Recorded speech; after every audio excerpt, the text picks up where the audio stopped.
And here we are for another upload from the Patreon. So this one is on a movie that I really was looking forward to because I love this character and I love this comic book series. But yeah, this movie was not good. This is on one of the last films that got released before the pandemic shut the world down in 2020.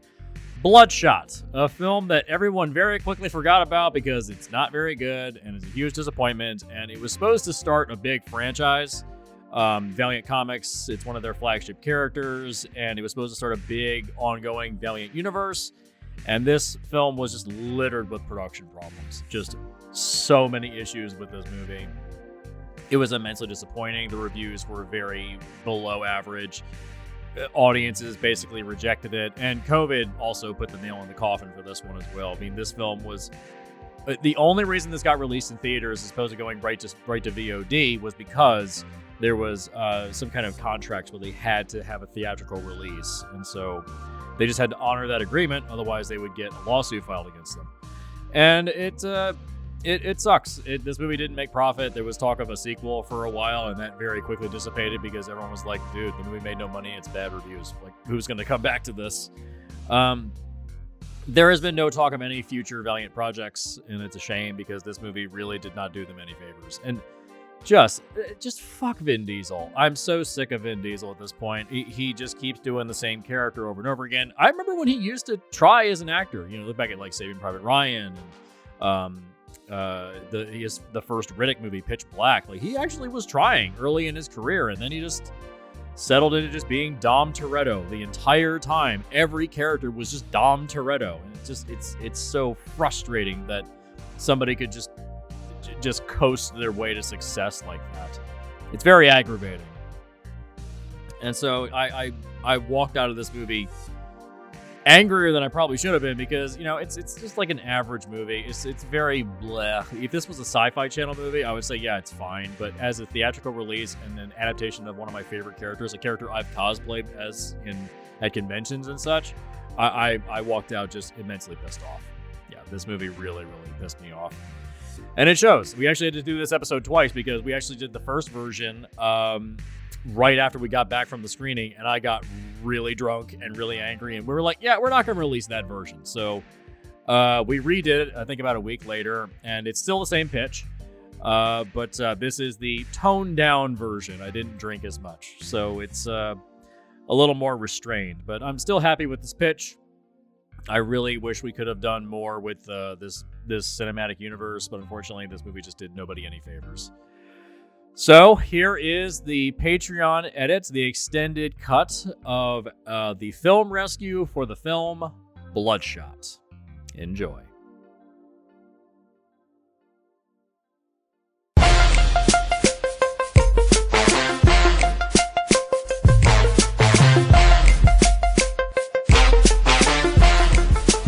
Welcome to the Film Rescue Show. We're giving a helping hand to Hollywood and helping them fix all their flub-ups and flaws in their feature films.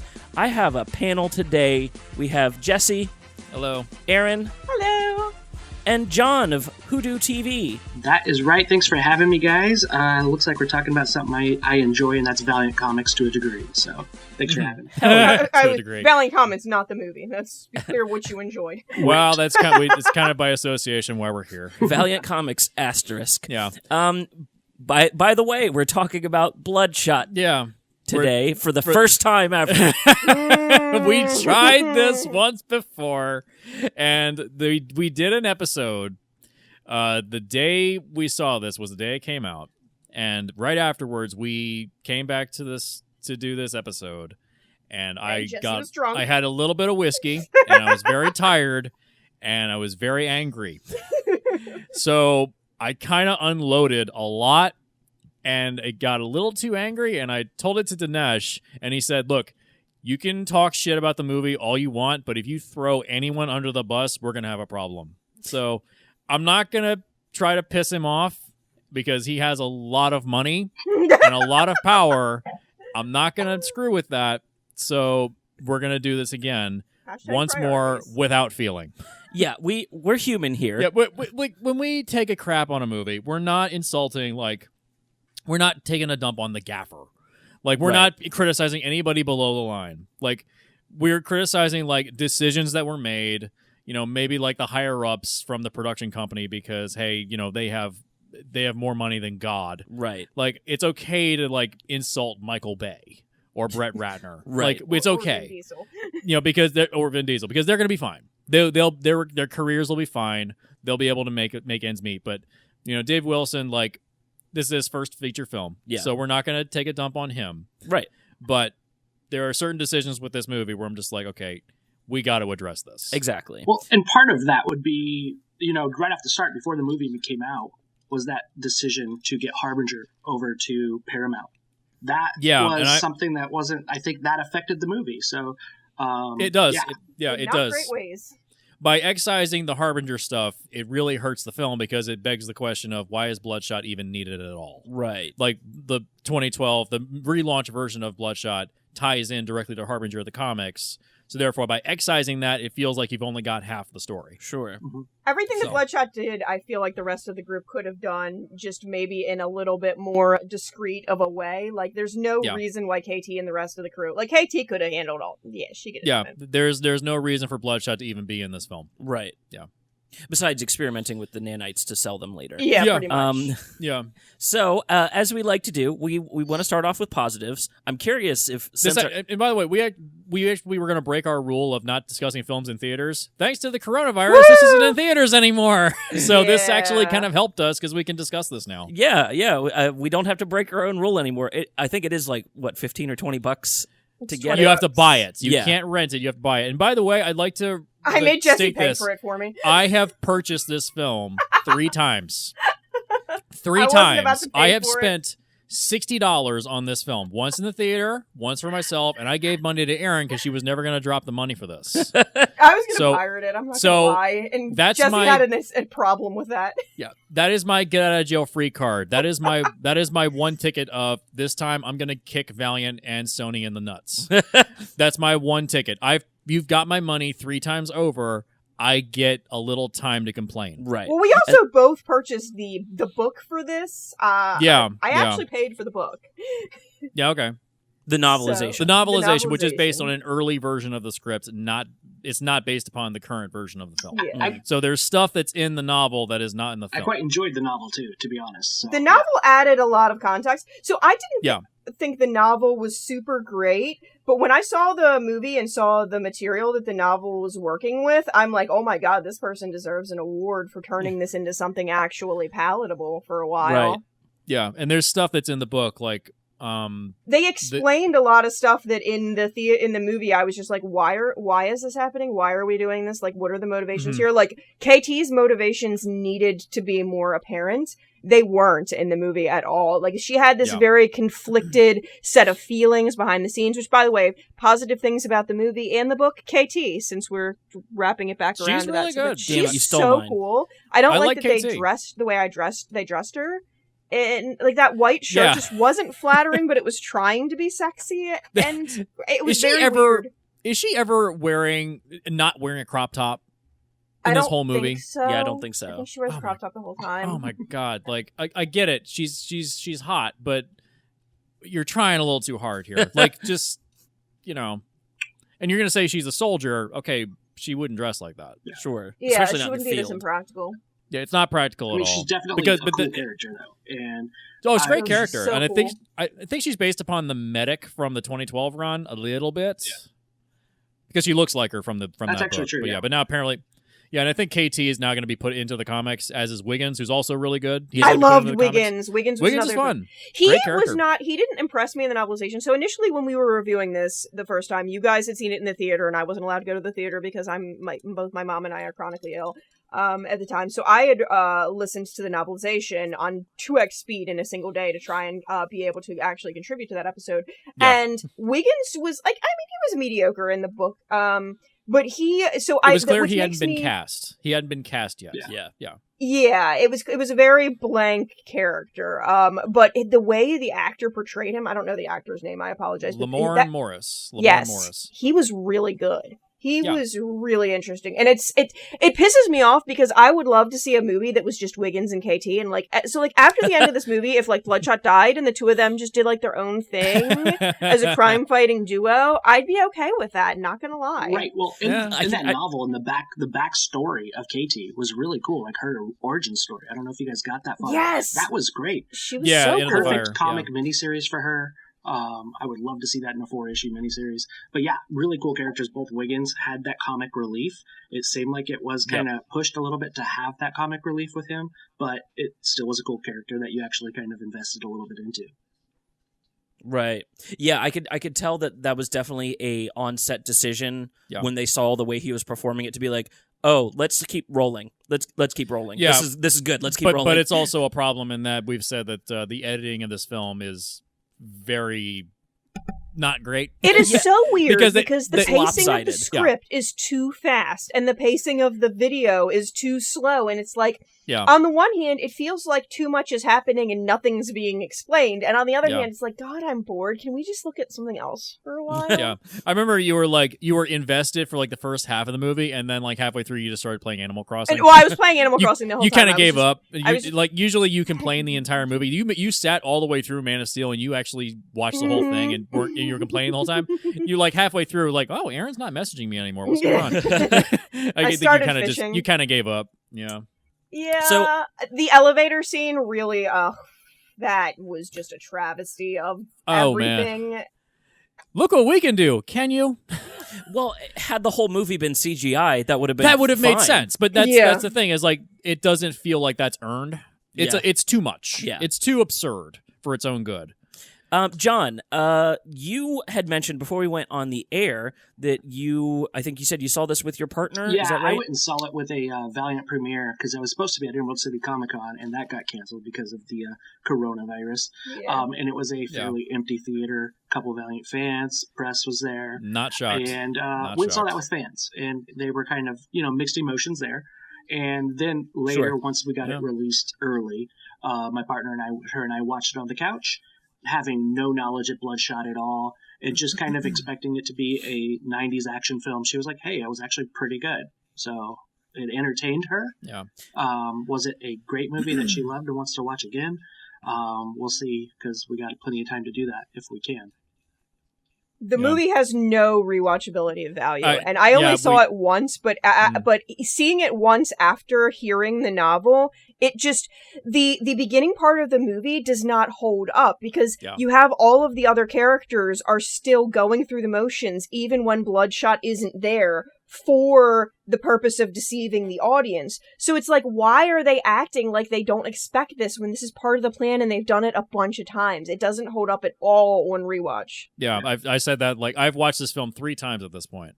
So that basically means that the entire film is scripted, and therefore it kind of derails all emotional connection to any character because everything is all a script. Right. So and by the way, the plot of this, you do your breakdown.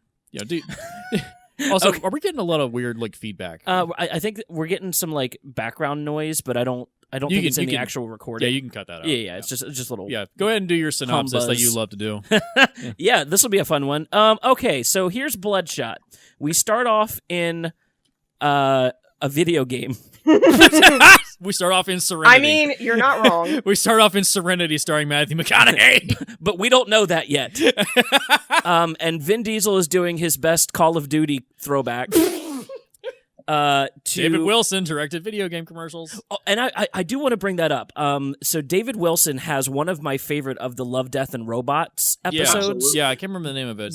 It's the first one. It's the cage fight. Yeah, with it's the 2 monsters. Beast something. Yeah. No, it's it starts with an S. Somebody look that up. Just go to his name.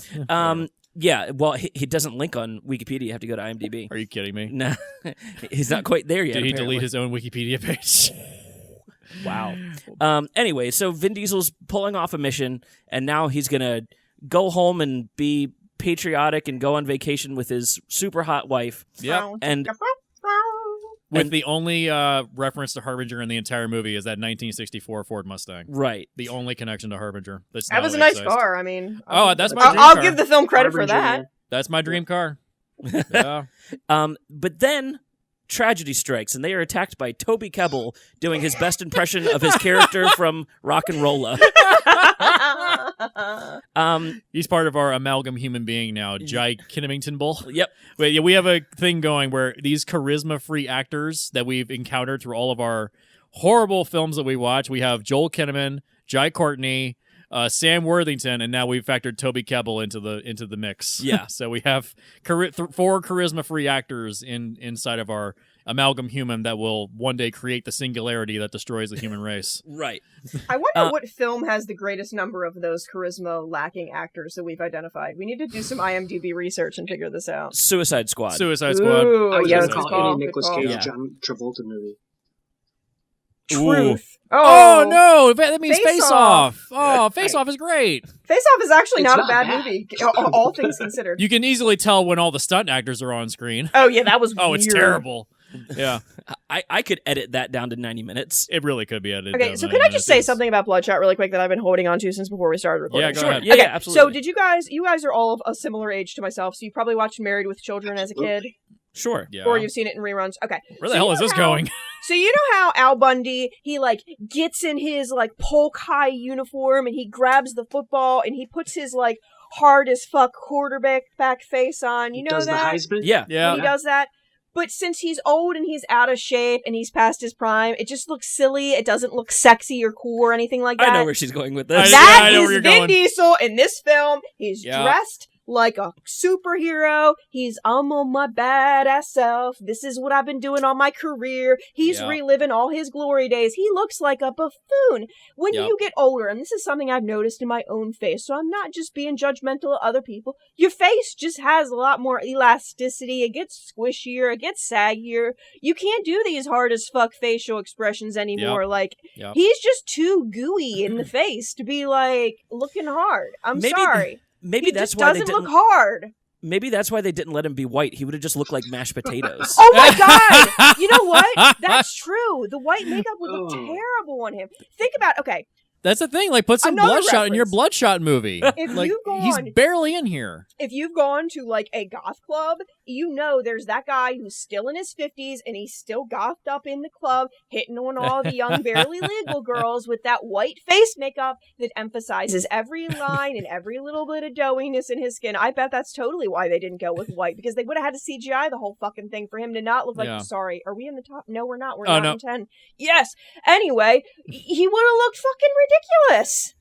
Vin Diesel is the Al Bundy of comic book films. Hilarious. Yeah, but That- like It's the I just recently truth. started watching Picard on CBS All Access because they gave it a month free, and I was like, I'm just gonna binge this. Even the show's not very good, unfortunately. But yeah, like Brent Spiner shows up as Data in a flashback or a dream sequence. Brent Spiner's face You can't do is makeup like that sagging anymore. so bad. He's old now. He's old. It's like you can't do it anymore. It's like I'm sorry. It's just like You have to be it careful doesn't what look kind of makeup right. you wear So at a certain age. yeah, at a certain Yeah. age, you just need to stop doing it. Like Tom Cruise in The Mummy, like they digitally de-age him. Right. Because he's like, oh, it was yeah. funny when like Russell Crowe says, and a young man like yourself. I'm like, dude, he's over 50. They could've just We're not Botoxed fixing his the mummy. face and then blamed it on We- the nanites. it's on the Like, list. It's regenerating itself. Well, it's True. like in the first issue of Tim Seeley's run on Bloodshot now, they hit him with like an anti-nanite gun, and like the nanites can't form elasticity anymore. They can't hold together, so like his body's like melting. He looks like the melting man. Oh, Yeah. it's cool. It's very cool. The Tim Seeley story, it's okay. It's not great. It's okay. It's a 90s action comic. it's- I mean, yeah. It's very 90s. It's very, very Todd McFarlane. It's very goofy. But that's, you know, kind of the problem with this film is that it's like, it feels like a 90s action film, but it's 2020. That's the It's problem. not even a good 90s action film. Like, I Yeah, would give it yeah. a pass if it gave me that nice nostalgic feeling that I got from 90s action films, but I don't have any of that. I'm just mildly perturbed at the amount of time Jesse has made me waste on this bullshit. Sorry. That's the only emotional response I've had to this, other than KT is hot, KT is cool, I want to be KT, and I want to fuck KT. That was, those are my... Our goddess and savior, Isaac Gonzalez.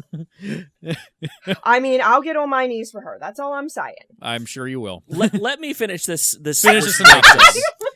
So Sorry. they get attacked by Toby Kebbell. I think his name was Max or Martin Axe. Martin Which is Axe. a character from the books drastically changed. Keep in mind, Jesse's the Bloodshot fan. I know nothing about this, so Yeah.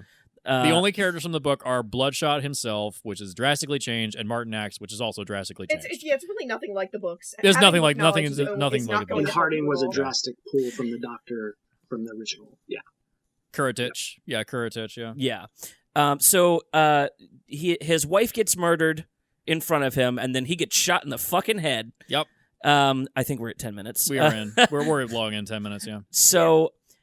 and then he wakes up. Wild. What is going on? Yep. And it turns out that he was his body was donated to science, and Guy Pearce has injected him with a bunch of nanites that repair damage. And his amnesia is to be expected, and all of his memories will come back eventually. Don't worry, buddy. And so then we have the 90s section of this film where it's a montage of him figuring out his powers and not even a very good one. No, one that definitely doesn't make sense in reverse. Yeah, like I said, you can't watch this film more than once because then you're like, wait a minute, that doesn't add up at all. You're telling me they replace that pillar every time he comes out and punches it? Exactly. Yeah, like you didn't think about that? Yeah. Yeah. In like day, that type of concrete wouldn't even dry that fast if they had to redo that pole. That's structural. That's holding the ceiling up. Yeah. Yeah. They're going to need a whole crew of guys for that. Sorry. That's not how construction works. So then after doing actually nothing, nothing. He starts to get his memories back, which gets triggered by a song motif, which... Psycho Killer by the Talking Heads. Could you be more blunt? What a bad choice. And this triggers his PTSD, which they never call it PTSD, which they really should have. Add a little... depth to your movie, please. Yeah, there's like the Bloodshot Reborn storyline is about PTSD. Right. Great why not pull from that? And so great storyline. And he runs away. His nanites connect to the internet, and he kills Martin X. He kills like 20 mercenaries and Martin X. But somehow he's the good guy? What was that? I don't know. But somehow he has all these guards around him. Like, does he what job did he actually do when he was working for RST? Actually how does he afford them? The most unrealistic part about this for me was how rich all of the scientists were. Oh, I know. CEOs nowadays of science corporations are business people. They're not sciencey types. Sciencey types don't make that much money anymore. Well, That's and not they how definitely the world pulled works. off the whole Iron Man Stark Industry weaponizing piece right here. Huh? That's kind of what I felt with this. It was just like, okay, you're building weapons, and that's where this money's coming from, is militarizing people. Right. But all the former RST employees are really rich too. Like, that's the part that didn't jive with me. I get Harding being rich, that makes sense. But the people that left the company, they were peons for the most part. They were just rote scientists. They weren't people that he would have paid that well to have 20... Like, do you have any idea how much fully armed round-the-clock bodyguards cost? That's expensive. Yeah. You're thinking too hard, Aaron. Yeah. This movie didn't think hard enough about that. So he comes back. He rejoins the team after pulling off his revenge mission. Yeah, the team that is not Chainsaw, right? Quote unquote. Not even though they're Chainsaw. called that in the novelization. And then they reset him. And hey, twist in the middle of the movie That was told in the trailer. Yeah, he's being used. And they inject him with new memories, and which is probably the coolest scene of the film to me. Yeah. Where they restructure his memory. Rewrite the script. They're like figuring out what things he's actually paying attention to and what things he's not, so they can free up space in the system, I guess. Well, and this part is where I thought it was the dance sequence with Toby Kebbell, where it kind of made fun of the guy who wrote it, though.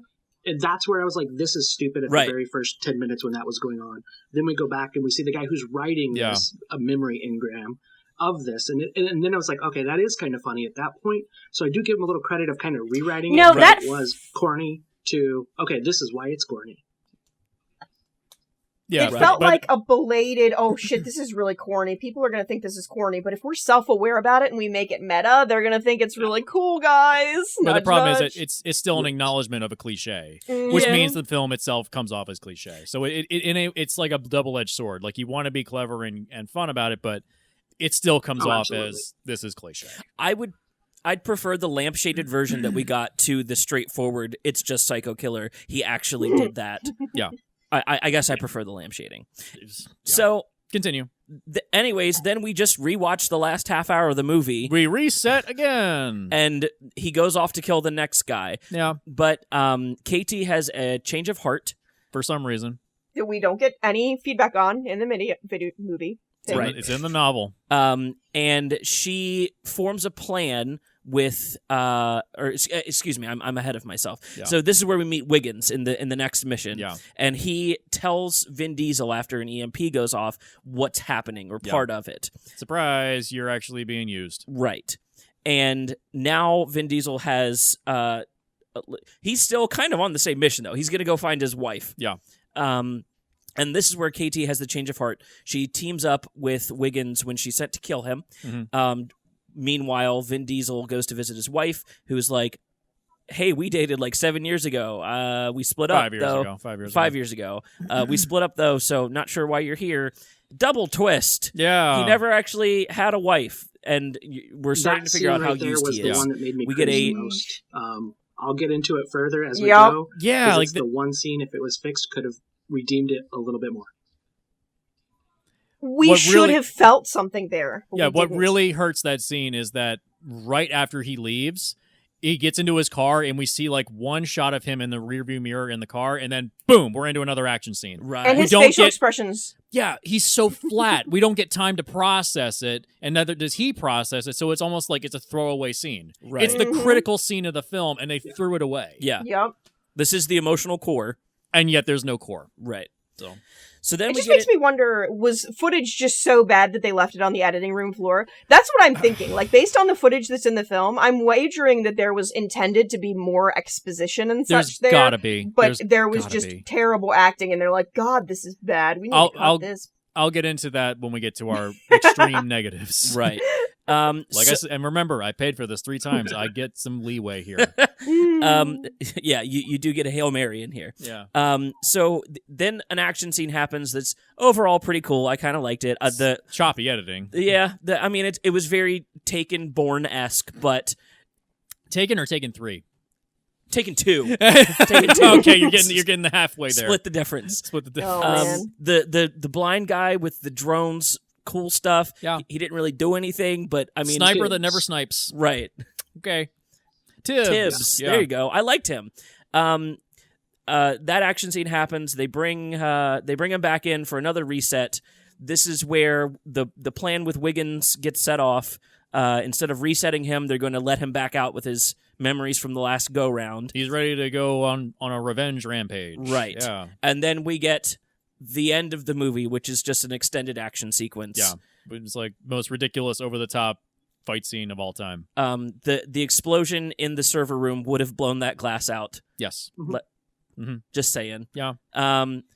They fight their way to an elevator. They fight in the elevator shaft. Oh, God, that was terrible. They fight their way to the ground. We get our 15 seconds of white Vin Diesel with the red chest. We'll get into that. And then he kills Guy Pearce and himself. Kind of, maybe, sort of. But no, he's fine. He's fine. Because Wiggins was able to unwrite something in his programming or something. He's able to, they can recharge themselves episode now. number 2, Bloodshot 2, he eats cows. Yeah, right. They removed the protein aspect of the new stuff, and they just made it. No, he just needs to recharge his batteries. It's like that doesn't make any sense. It's like you think about it. Like, I'm running out of electricity. There's a car literally right next to you. Go over to it, put your thumbs on the positive and negative charges, and recharge. They do that in the movie. It's Crank. Yeah. It's just Crank. It's just Crank too. Yep. Like, you could do this anywhere. There's electricity all over the place. The only time it's going to be bad for him is if he's in a forest. So I know this synopsis sounds like there's not a lot to it. Because there isn't a lot to it. But really, those are the plot points. That's it. There's one very Serenity-esque conversation between him and Guy Pearce where they talk about, I guess, the morals of the film. Yeah. So you're abusing me. He's like, oh, but you want... Yeah. Right. Which was in the trailer. Like, it's like all the good stuff is in the trailer. I was promised, like, hey, everything's not in the trailer. You're going to see stuff that's not in the trailer. Like, no, everything is literally in the trailer. Right. Everything I think is that in the was trailer. what frustrated me the most. Was they the fact gave everything that if away. you see the trailer, you've basically seen the movie. Yeah, Right. it's frustrating. Yeah. Yeah, and let's get into the big problem that I have. Before we move on, keep that in mind. I wanted to check in with Josh and make sure he didn't have any positives. Positives. John. John, that's what I meant. I'm sorry, John. Yeah, there was some parts that were entertaining, right? That first fight scene in the tunnel was pretty cool. That was kind of exciting. They missed some pieces. I would have loved to have seen the lighting of it regenerated while he's in that semi. That was a miss of sci-fi. Yeah. You know what I mean? Of just some great scenes that they could have done there that wasn't done. That was cool. I mean, there was some parts that were fun, were entertaining, but there were some things that just left me hanging. Like the comic books, one of the best things about it is he doesn't know who the heck he is. And he's not just Ray Garrison, and they left it and then that's who he is. And I just And then if you read the prequel story, Bloodshot Rising Spirit, it turns out his name isn't even Ray Garrison. Oh. Yep. Yeah, surprise, that's actually the name of the programmer that's putting all the memories into his brain. Yeah. It's just, I think his name is Claude or something like that. Wait, doesn't what's her face call him Ray when he shows up to her door? Like, no, his name is Ray. In the film it's just Ray, but in the prequel comic that's not that great. It's implied that his name isn't even Ray Garrison. Yeah, it's actually, I think it's because a second Bloodshot is created in that prequel storyline to take down the one that's going crazy. So I think that's like some military guy named Claude or something like that. I read that once and I never want to read it again. It's not very good. Right. One of my key pieces that I thought was that part where he goes to the girlfriend. If they would have just added another 2 minutes and have her pick up the phone when he leaves or something and just let Harding know, hey, he was just here. That way you're left like, okay, there's more strings being pulled here. That alone changes it, and the viewer knows he's not really Ray Garrison. Where is he? Who is he? That right there somehow would have been cool. It just... Ooh. Yeah. How convenient is it that she lives in London? And because he was it seems just like a lot in of London? The earlier action with her was in the U.S., so she seemed like she lived in the U.S. when they knew each other before, and I don't know. It was just very convenient. Because, I don't know. It's meant to be set in London, but it looks like Cape Town. Right. It's clearly Cape Town. Right. I'm sorry. That needs to be addressed. I understand you have a low budget, but if you're going to say that they're in London, it needs to be gray outside. There's never any sun in London. It's gray and it's rainy. When you do something like that, you have to pick, they started it first with, Sussex or Surrey or something like that. I don't remember what city they were in, which is fine, because most people don't know what that part of the UK looks like if they're not British. But, London, most people know what London looks like. And sunny, wide streets, that's not it. Right. You can't just put a black cab in the middle of Africa and tell me, in the middle of South Africa, and then tell me it's London. That's not how this shit works, guys. Yeah. I mean, there are at least 3 individual scenes that if you clip them out in 30-second chunks and told me it was Fast and Furious, I'd be like, yeah, okay. Yeah, this feels like a side story of Fast and Furious. Mm-hmm. Dom got his memory erased and now he's going crazy. Right. It may as well. And I think that leads into the other problem, which is the lack of Bloodshot in the Bloodshot film. Right. Oh, Lord. In the entire film, with this 1 hour, 47-minute movie, do you know how much time is dedicated to him actually looking like the character from the comics? 1 minute and 5 seconds. Are you counting the flower? No, that doesn't count because he doesn't change white. The white skin, red eye, red spot visual of the character from the books, that's been over 200 issues of that character. 1 minute and 5 seconds. Now, I understand it's expensive to do CGI, but here's the thing. Body paint exists. If it's good enough for Dave Bautista, and Karen Gillan and Zoe Saldana and Guardians of the Galaxy, it should be good enough for Vin Diesel. Right. But, and I mentioned this earlier, if Dwayne "The Rock" Johnson is our generation's Arnold Schwarzenegger, then Vin Diesel is our generation's Chuck Norris. Because Chuck Norris, whenever he would be offered to a ninja role for any of his canon films, he would say, no, if I'm on screen, people have to see my face. It just seemed like ego to me. If I'm on screen, I am Vin Diesel. I am myself. Right. And so you have to make a compromise. The movie's called Bloodshot, therefore we have to have Bloodshot in the film. So he appears as that in the last 15 minutes of the film. Sure. But I'm not going to say the poster and the trailers lie. You get that. You get that appearance, but for 1% of the movie. And It's an easy fix. It's an easy fix because even within the there's film, excuses to how you can the get to that. film feels so lazy. It feels so fucking lazy. There's excuses to get to, like, let's say the EMP goes off and it fucks up his nanites. Right. Like, boom, See, that's you what have I white expected. skin. Like, you have white skin now. It is what it is. That's what I expected. I expected after the EMP, because from looking at the book, listening to the book, I didn't have the visual. I didn't know when they made him white in the film. I knew he wasn't white the entire film, and my assumption was that scene when he, like, had a little bit of nanite die off because they were temporarily dead and he was just a human. I figured that was when they were going to make him white. It was so stupid that they didn't. I think in my head in the theater, I was going, when they mentioned the line, the nanites need to recharge, I was like, oh, cool. We'll have a visual of him getting grayer and grayer and the red lighting up in his chest. So we know he's in dire need of a recharge. Your ticking clock for your audience is visual now. Hey, he's gray with the red in his chest. He's about to die. Like, he's gonna die. Yeah. So... And the reason for the red glow is because he doesn't take his shirt off. Right. Because, as it turns out, Vin Diesel's over 50. He's a little pudgy. Happening. He's got a gut.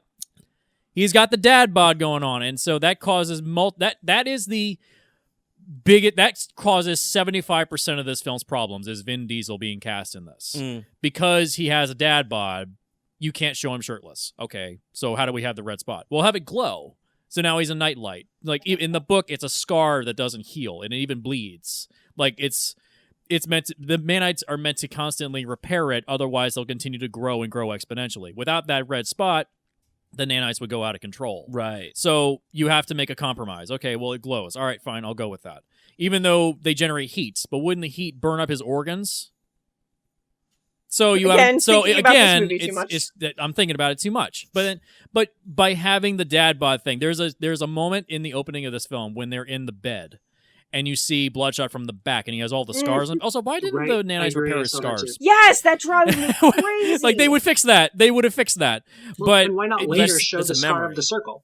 The only time we see the scars is... No. Later on, you see scars. Oh, okay. Later you see scars, like when he's working out, lifting all the weights. You see the scars. That's right. But when he stands up and turns around, it cuts, and you see Tallulah Riley's face.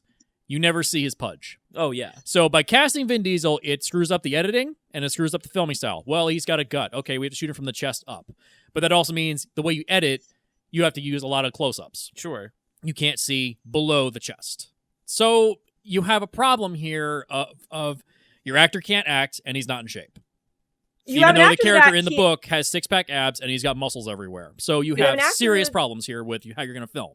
Sure. You have an actor that can't act, and you can only show his face. So it's like...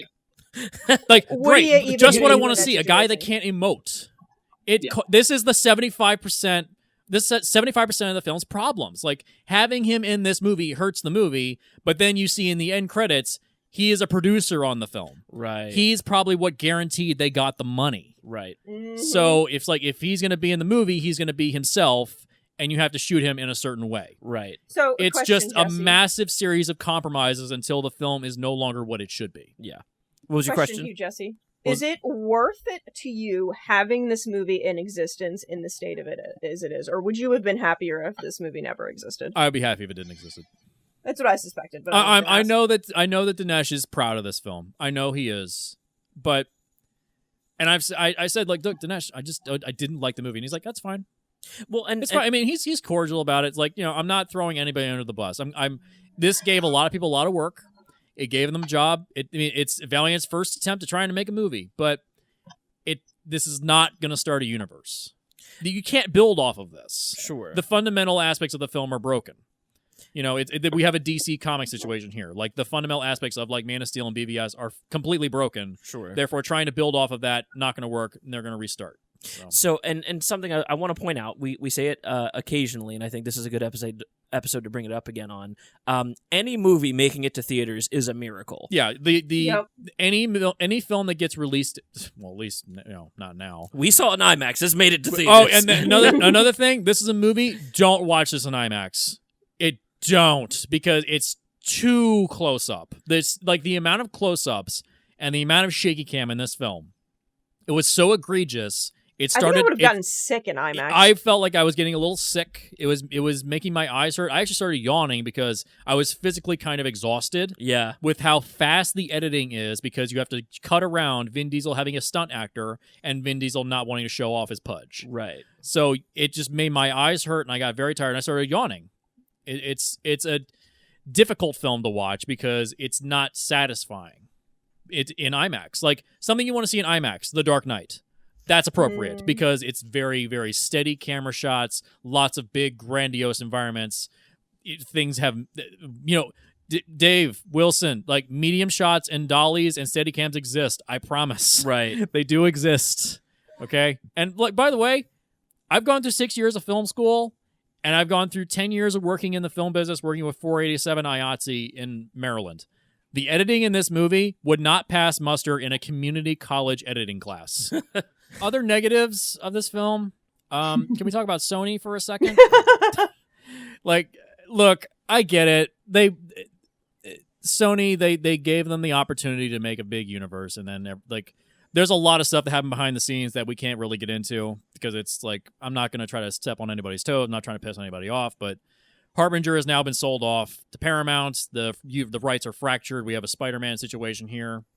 So you have a character that can only operate in his own universe, and it doesn't even really feel like the character. And, like, another thing about Vin Diesel looking like the poster sells it as, like, hey, white skin, red eyes, red spot, and that's 1% of the film. Why would you market it like that? Yeah. That I'm not going to say that they lied, because you do get that for 1 minute, 5 seconds. Trailer, though, but I that's definitely what felt a little cheated. about. There was no white skin, so the trailer actually did give us everything. Yeah, didn't it? Yeah, It gave you. That's literally everything in the movie. Like it definitely felt like I was cheated, and I'm not going to apologize for saying that, because it definitely feels like, look, why would you market it like that? And even with the Todd McFarlane action figure is white skin. Why would you market it that way if you're not going to provide that for at least a third of the film? Really awesome. Sure. Yeah. So, oh yeah, it's really good. I'm not sure what the knife is all about. The ridiculously oversized like knife from like a an 90s old Rambo. Todd McFarlane Dude, comic. if it's not big, it's not important.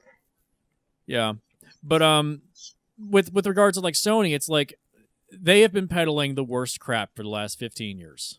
Like, Truth. the goddamn Resident Evil movies, the Amazing Spider-Man films, like the Underworld movies, the remake of RoboCop, the remake of Total Recall, like, the list goes on and on and on.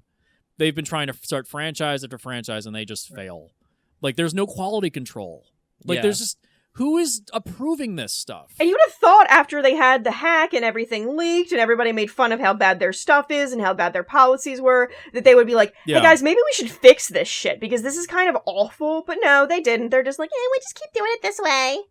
And I've said it before, I think that Sony at this point is like the place of last resort to get movies made. They'll take anything. Like, we need franchises. We need to keep our market share. They're just praying for the best. We'll take anything. Yeah, they'll just take anything.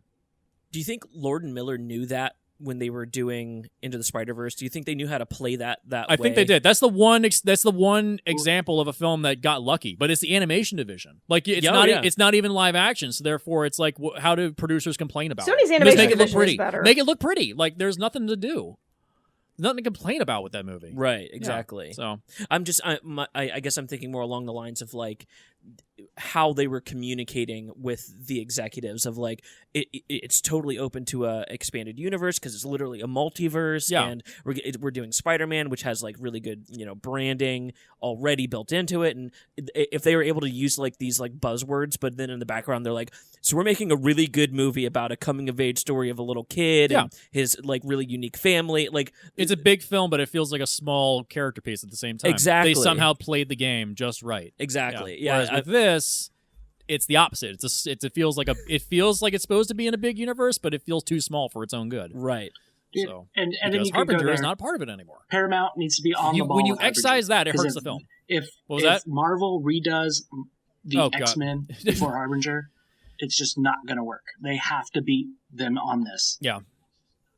Yeah, but that does lead to the problem of, well, this film got terrible reviews, and this hurts the brand. So it basically gives the impression of, oh, Valiant's books aren't good.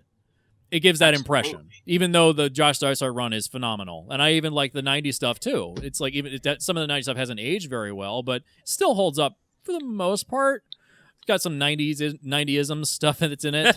They constantly keep making fun of Zephyr because she's fat, which is horribly offensive. This film, thankfully they dumped that in the 2012 run. Right. This film was not something that made me want to go read the comics, and that's unfortunate. Yeah, it doesn't. Because a lot of Marvel films, like Ant-Man, I would have never read any Ant-Man books without the film. The film wasn't phenomenal, but it was at least intriguing. Yeah, they're entertaining. I love the Ant-Man films. They're fun. You take that. They're not phenomenal films, but they're entertaining to watch.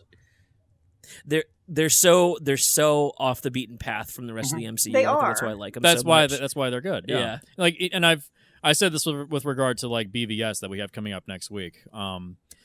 If the way you can prove this film doesn't quite work and the way it's not that good, take all the Valiant stuff out of it.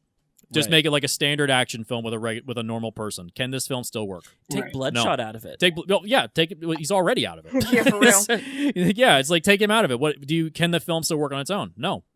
You have to have this stuff in there, but it barely even tethers it together.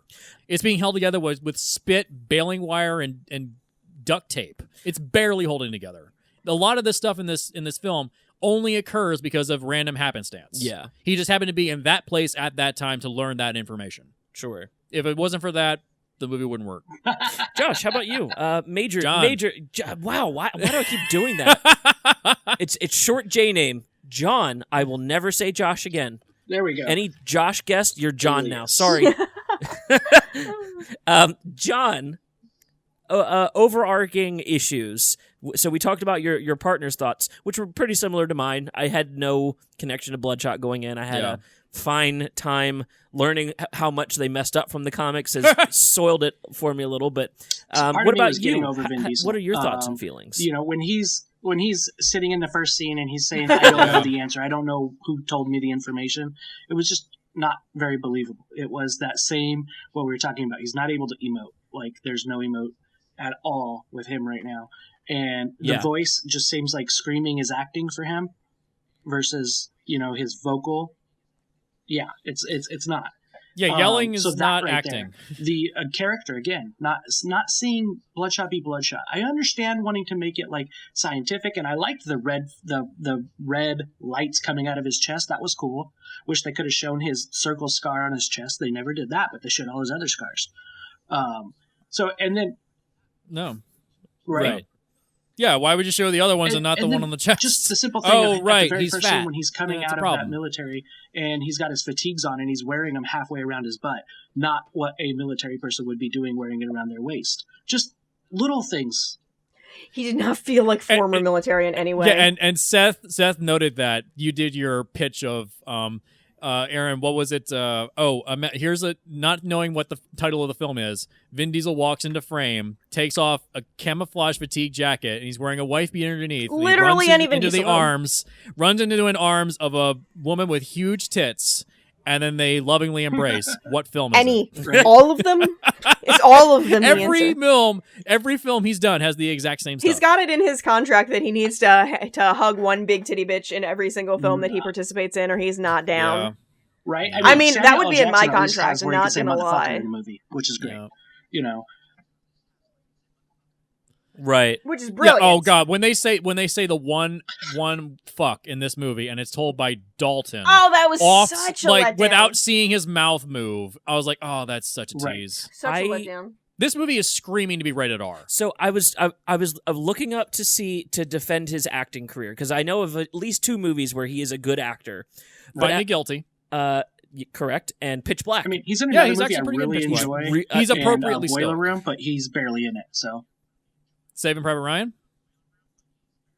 Yeah, and I will note that Steven Spielberg was actually asked in an interview, "Hey, what was it like working with Vin Diesel on Saving Private Ryan? What was that experience like?" Steven Spielberg said, "Well, I killed him first. How do you think it was?" Oh shit! He said that Vin Diesel tried to give him notes. So the reason I bring it up is because as I was looking, I saw what movie Vin Diesel's going to be in 2021. Oh God, what is it? Does anyone want to take a guess? Triple X4? No. Fast and Furious 9? Well, yes. Besides that. Pitch Black 4, whatever the Riddick is. The Mummy 5, whichever Mummy we're in. I don't know. What is it? Avatar 2. Are you kidding me? Oh, no. Okay, we're factoring him into the amalgam human now. Jivin Kinnamington Bull. Jivin Kinnamington Bull.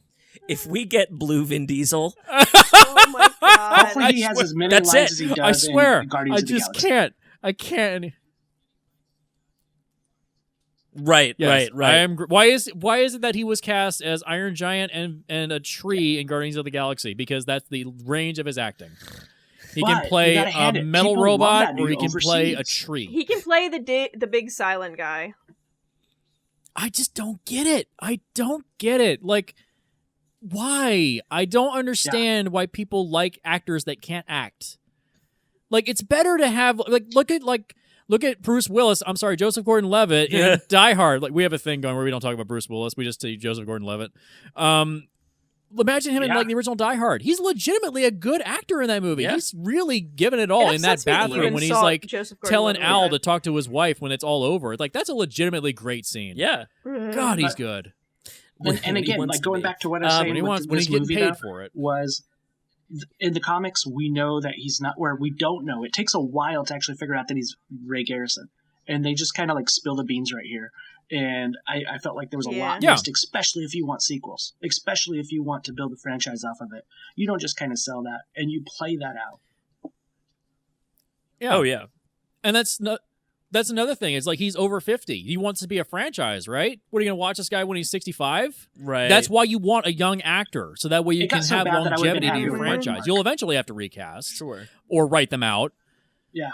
That at one point he was actually considered. I mean. Yeah, and then Michael Bay was considered at one point to be the director. That's when all that stuff leaked out about Sony. So Michael Bay, like, watching this film, Aaron, could you tell this was not a Michael Bay movie?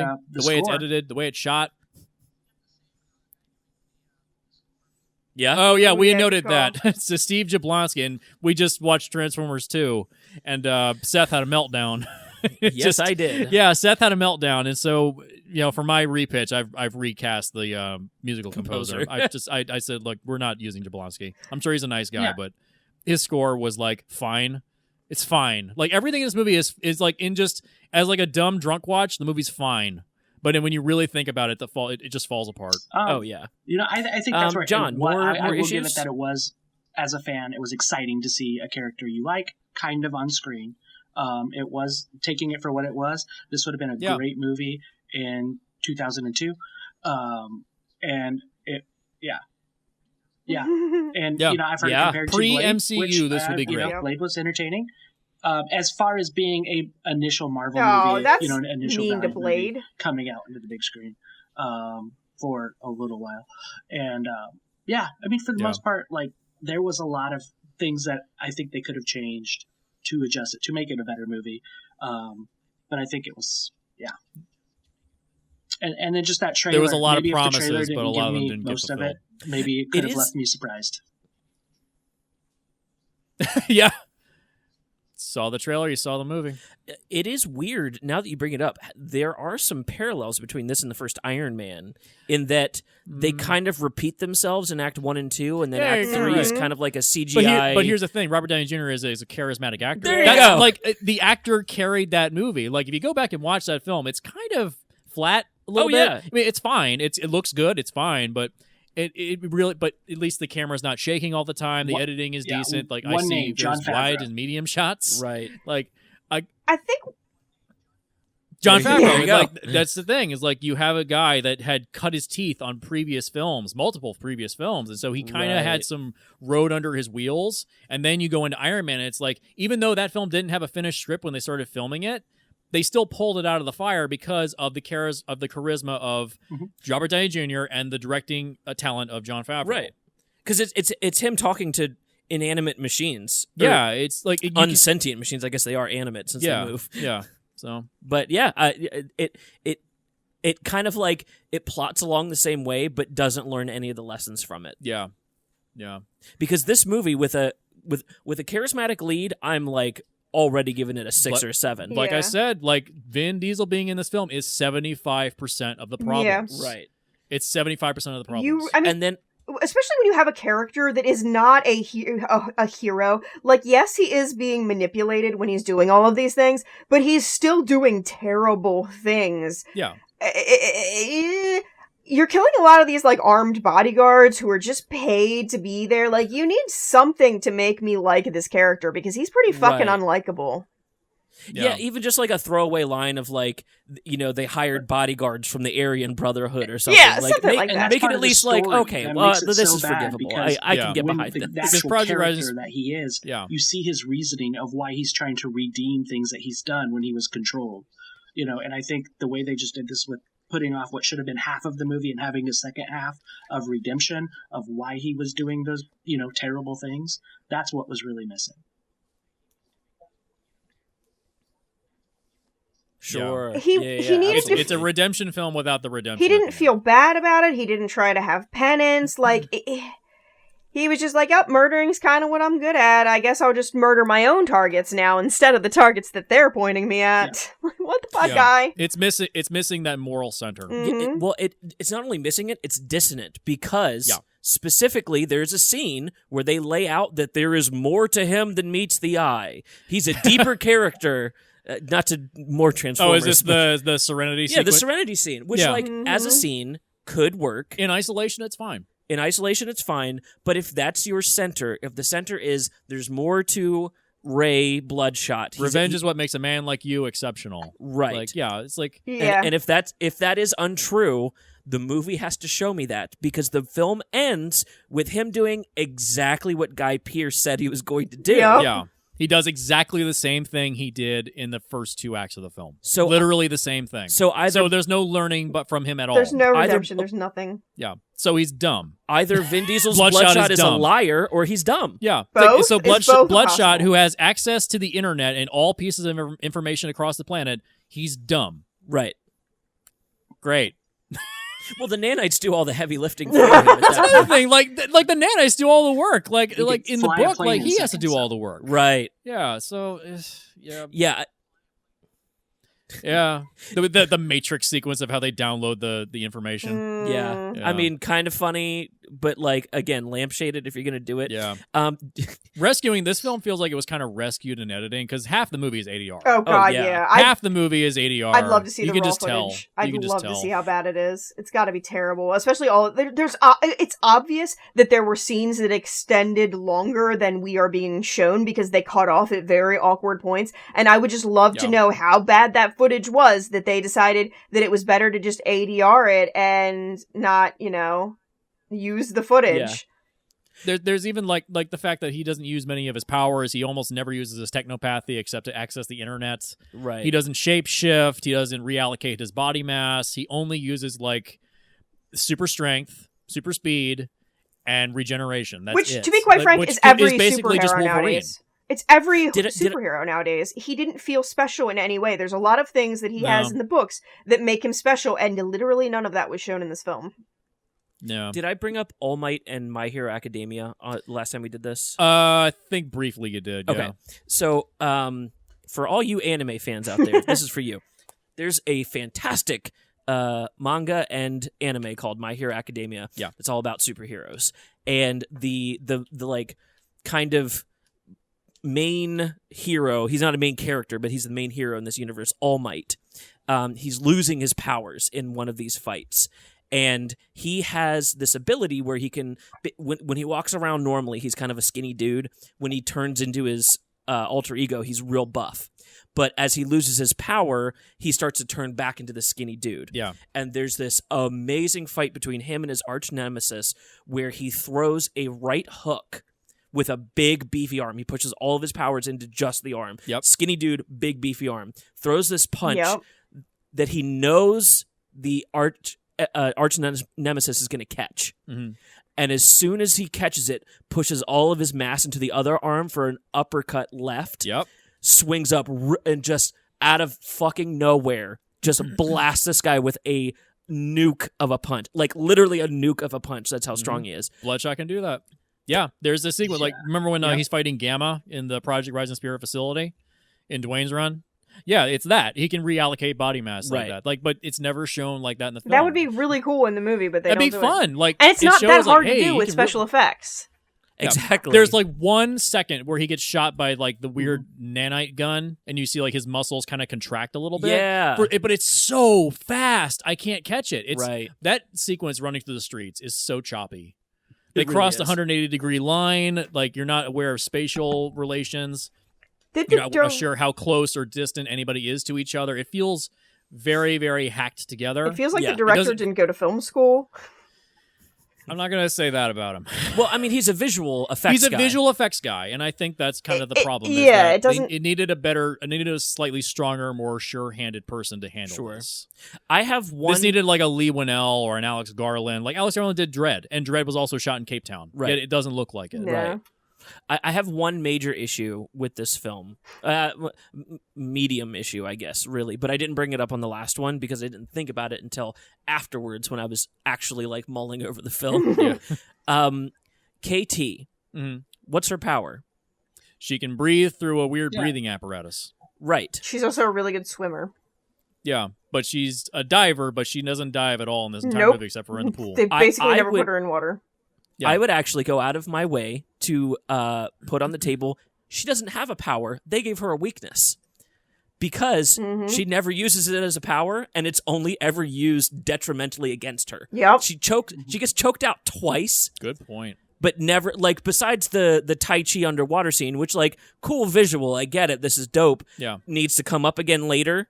But does she actually able to breathe down there? Can she recycle water into oxygen? Yeah. Maybe not, I don't That's know. never explained. Not That would be cool, though. my She's issue. a fish. My issue is we have a diver that doesn't dive, a sniper that doesn't snipe, And Dalton is just America the person.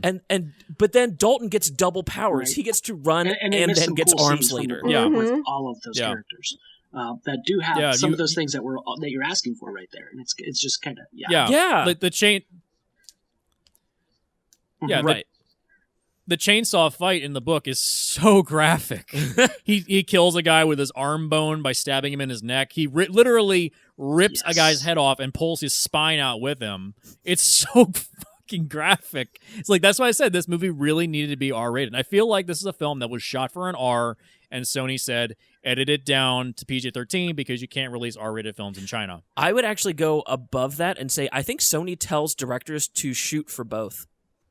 Look at So it's Ooh, Suicide that's Squad. ugly. Look at- It's Suicide Squad. look at Venom, look at Morbius, look at this movie. I think they say we might go with an R, Yeah. but we also might go with PG-13. Shoot for both. If there is an R-rated director's cut, I would be interested in seeing that. it because It's probably then I still see bad because Vin Diesel, but I mean, it would be worth Yeah. watching.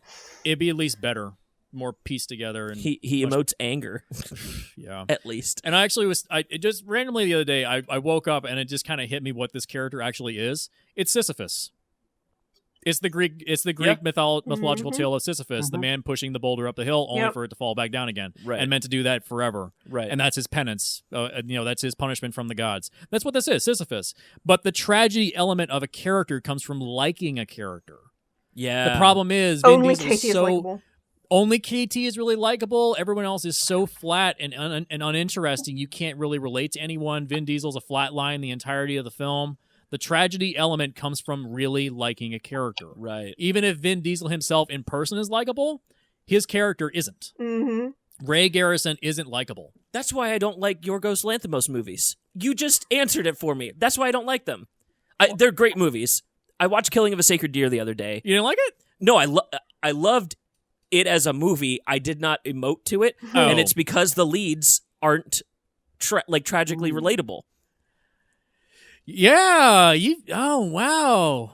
Like I was I get it now. Oh, wow. I answered my own question. I was sure for the first half hour of that film that the lead was fucking the little kid. I thought Oh, yeah. I thought they were a That couple Colin for the first half that Colin hour. Farrell was like, oh, yeah. That's. I yeah. thought he and Martin were like a couple for like Yeah. the first 45 minutes. How about that ending, though?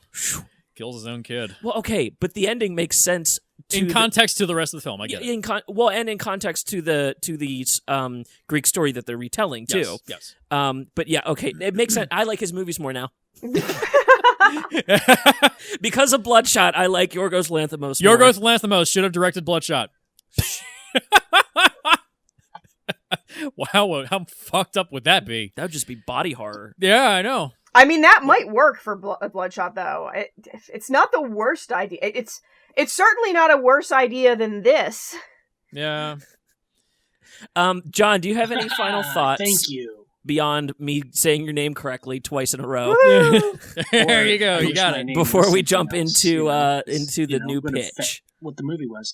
No, I think we hit the pieces on it. Besides, I wish we would have got some of these more stories that came out with the novel. I felt like Heiser did have a pretty good story initially, if it matches up with what the novel was. Yeah. I think there was another writer that came in afterwards that did some rewrites after Heiser has finished with the film. Alex Kurtzman. But again, it wasn't a great Yeah. movie. It wasn't necessarily terrible. I'm happy that Valiant does have a movie out there that people can do it. That it was somewhat, reasonably successful in that 1 week it was out in the theaters. It is a start. Is it necessarily something to build off? I don't think so. But it is we'll see what Paramount can do if they do anything.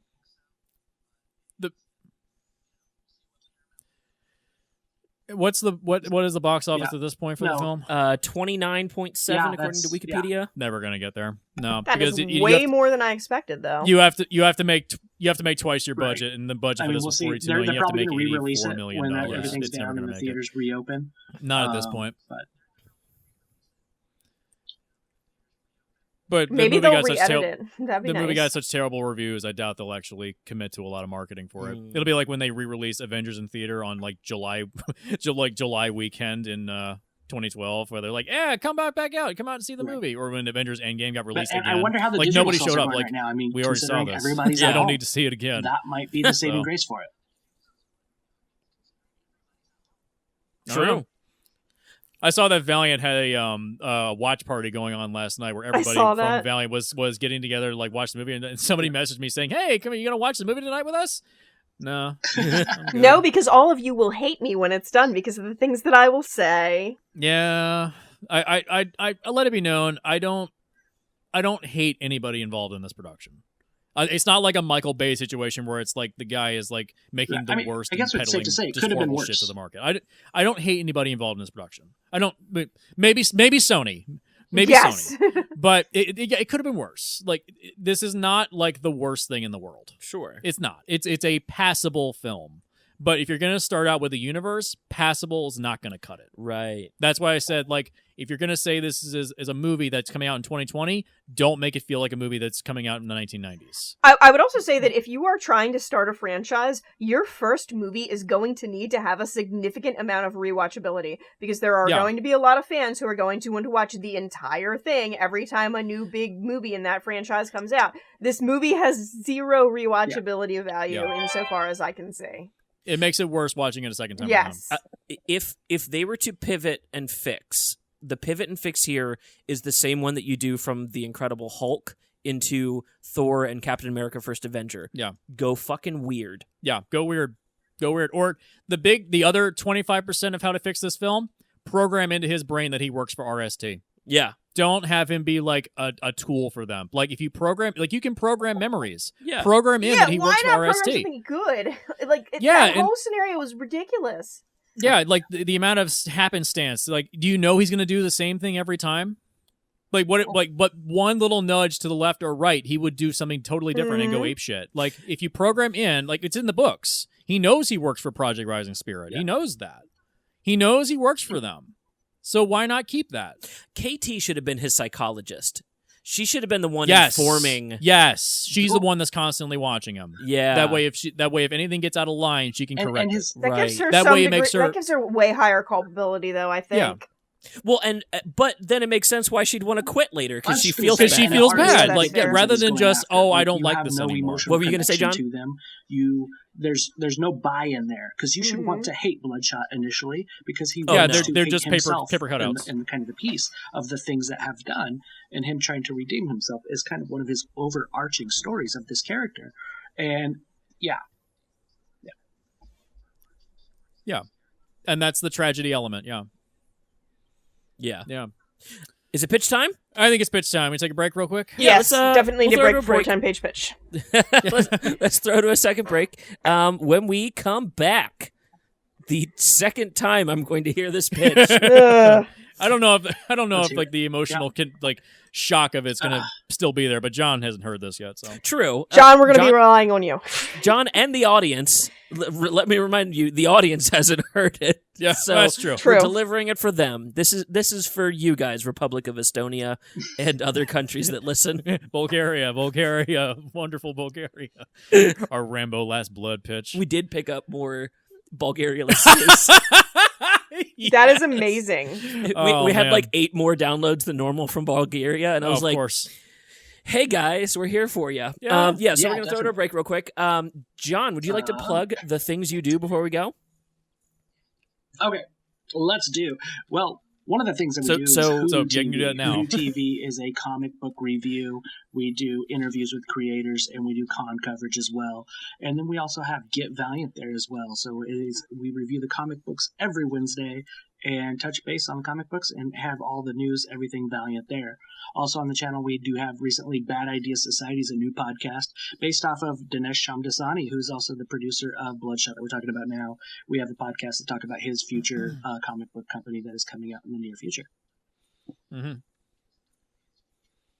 Yeah, supposed to start in May. First book Interesting. to be It was Matt supposed Kent. to start in May, I believe. I don't think so. Not when it's a comic shop only book. That ain't happening. There's no way. Comic shops. Yes, comic shop. Only one copy per person. No variant covers. I think they pushed it up to the first and only re-released in 50 stores across the country or something like that. They're trying to make it to where you have to go to the store and make it about the stories and not necessarily have speculators. And the creators, that's the key piece, is the creators that they're bringing on board are of top quality. Yeah. So like Matt Kent on the first one. Yeah. It's literally everybody that was at Valiant when it restarted in 2012. Wow. It's basically just Dinesh was just like, hey guys, let's try this again. Let's not fuck it up this time. Damn. We learned it's all the same people. It's Louis Matt Kent, LaRosa it's Josh Dysart, it's everybody. Josh Johns, Hunter Goranson, Eric Heiser is set to do an issue. Valiant is Ron Myers working at that senior now? editor there. I think he's just taking time off. Is he still at Valiant? Because I saw he was driving cross distancing. country. I don't know what he's doing. I don't know. Yeah, because Valiant pretty much told everybody to put pencils down. There's no work. And, there's nothing else to do. Until later to get things done. Yep. Yeah. How about that first issue of Exo Manowar that now has no issue 2 for the foreseeable future? It was kind of removed from the character a little bit there. So yeah, the art was great. Yeah, I like the art. Yeah, it's okay. It's not great. It's okay. Oh yeah, the art's always good. Yeah. All right, take a break. Yeah, it's break time. When we come back, the pitch.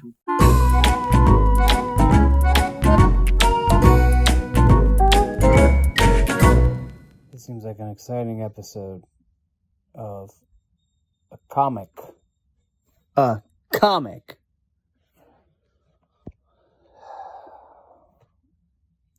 That was not made well, and someone who really loves it didn't like it.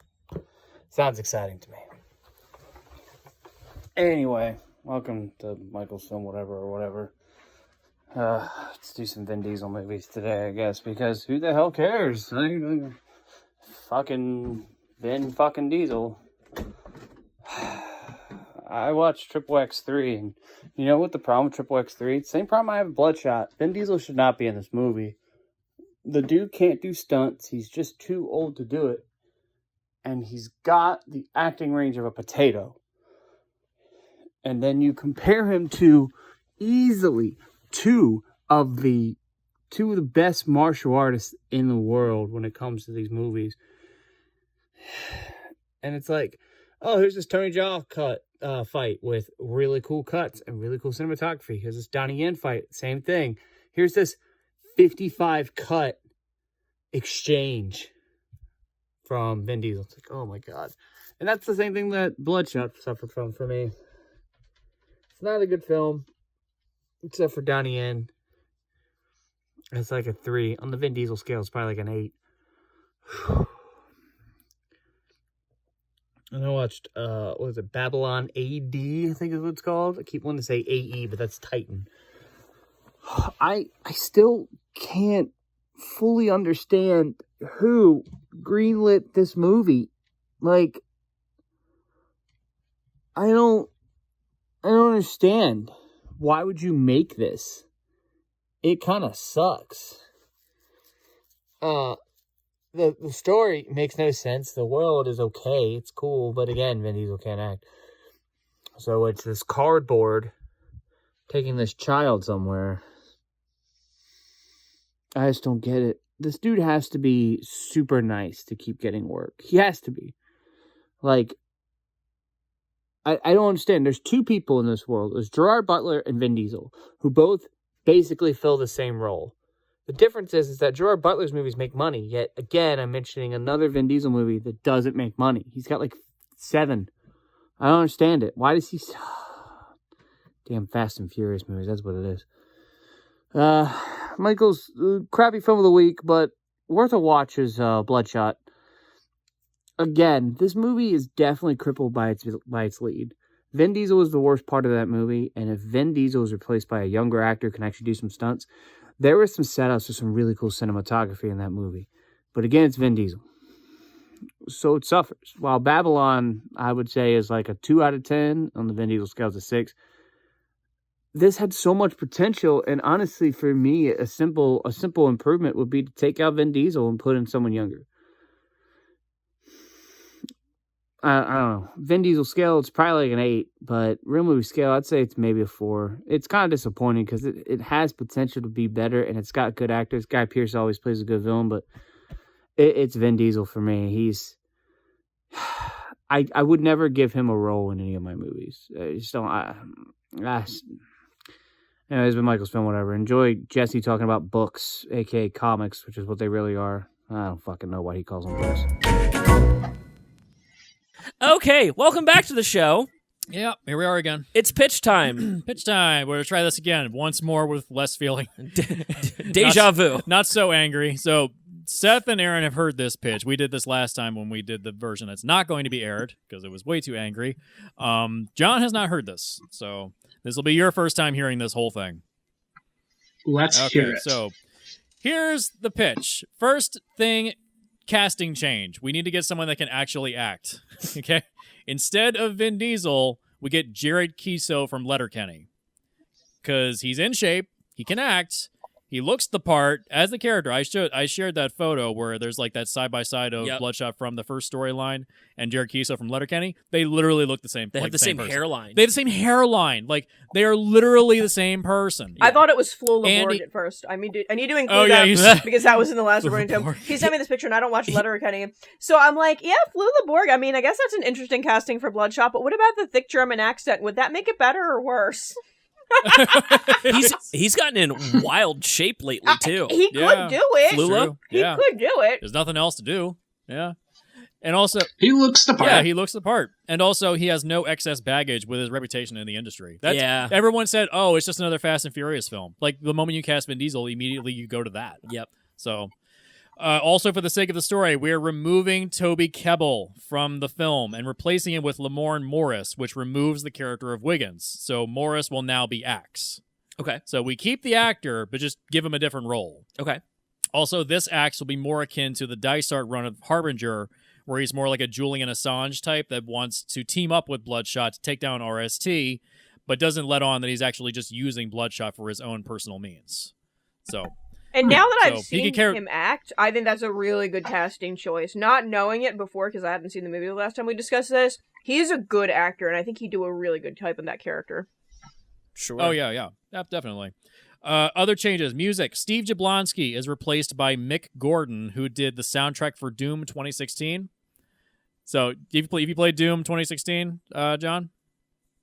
No. Okay, so there's I have not. the music from that is perfect. It's lots of it's death metal, I guess you could say. I guess it's very, very it's choral chugging. Yeah, very much. Yeah, it's very, very brutal music, which is appropriate. It fits the style of the film perfectly.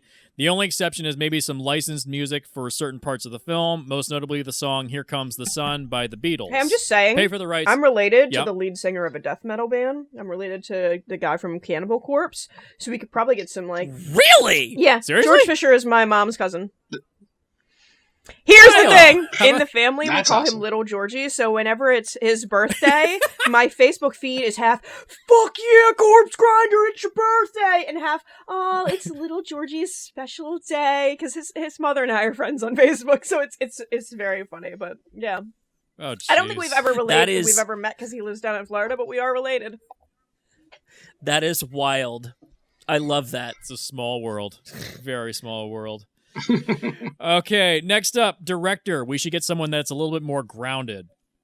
Gareth Evans or Lee Winnell or Alex Garland or Catherine Bigelow will be good choices. Sure. Those are good choices for grounded action films. Dave Wilson, nice guy for the 30 seconds I got to meet him, but when the entire movie looks like a video game, it's off-putting. Don't have your film look like a trailer. Vin Diesel needs to be off-putting. Jeez.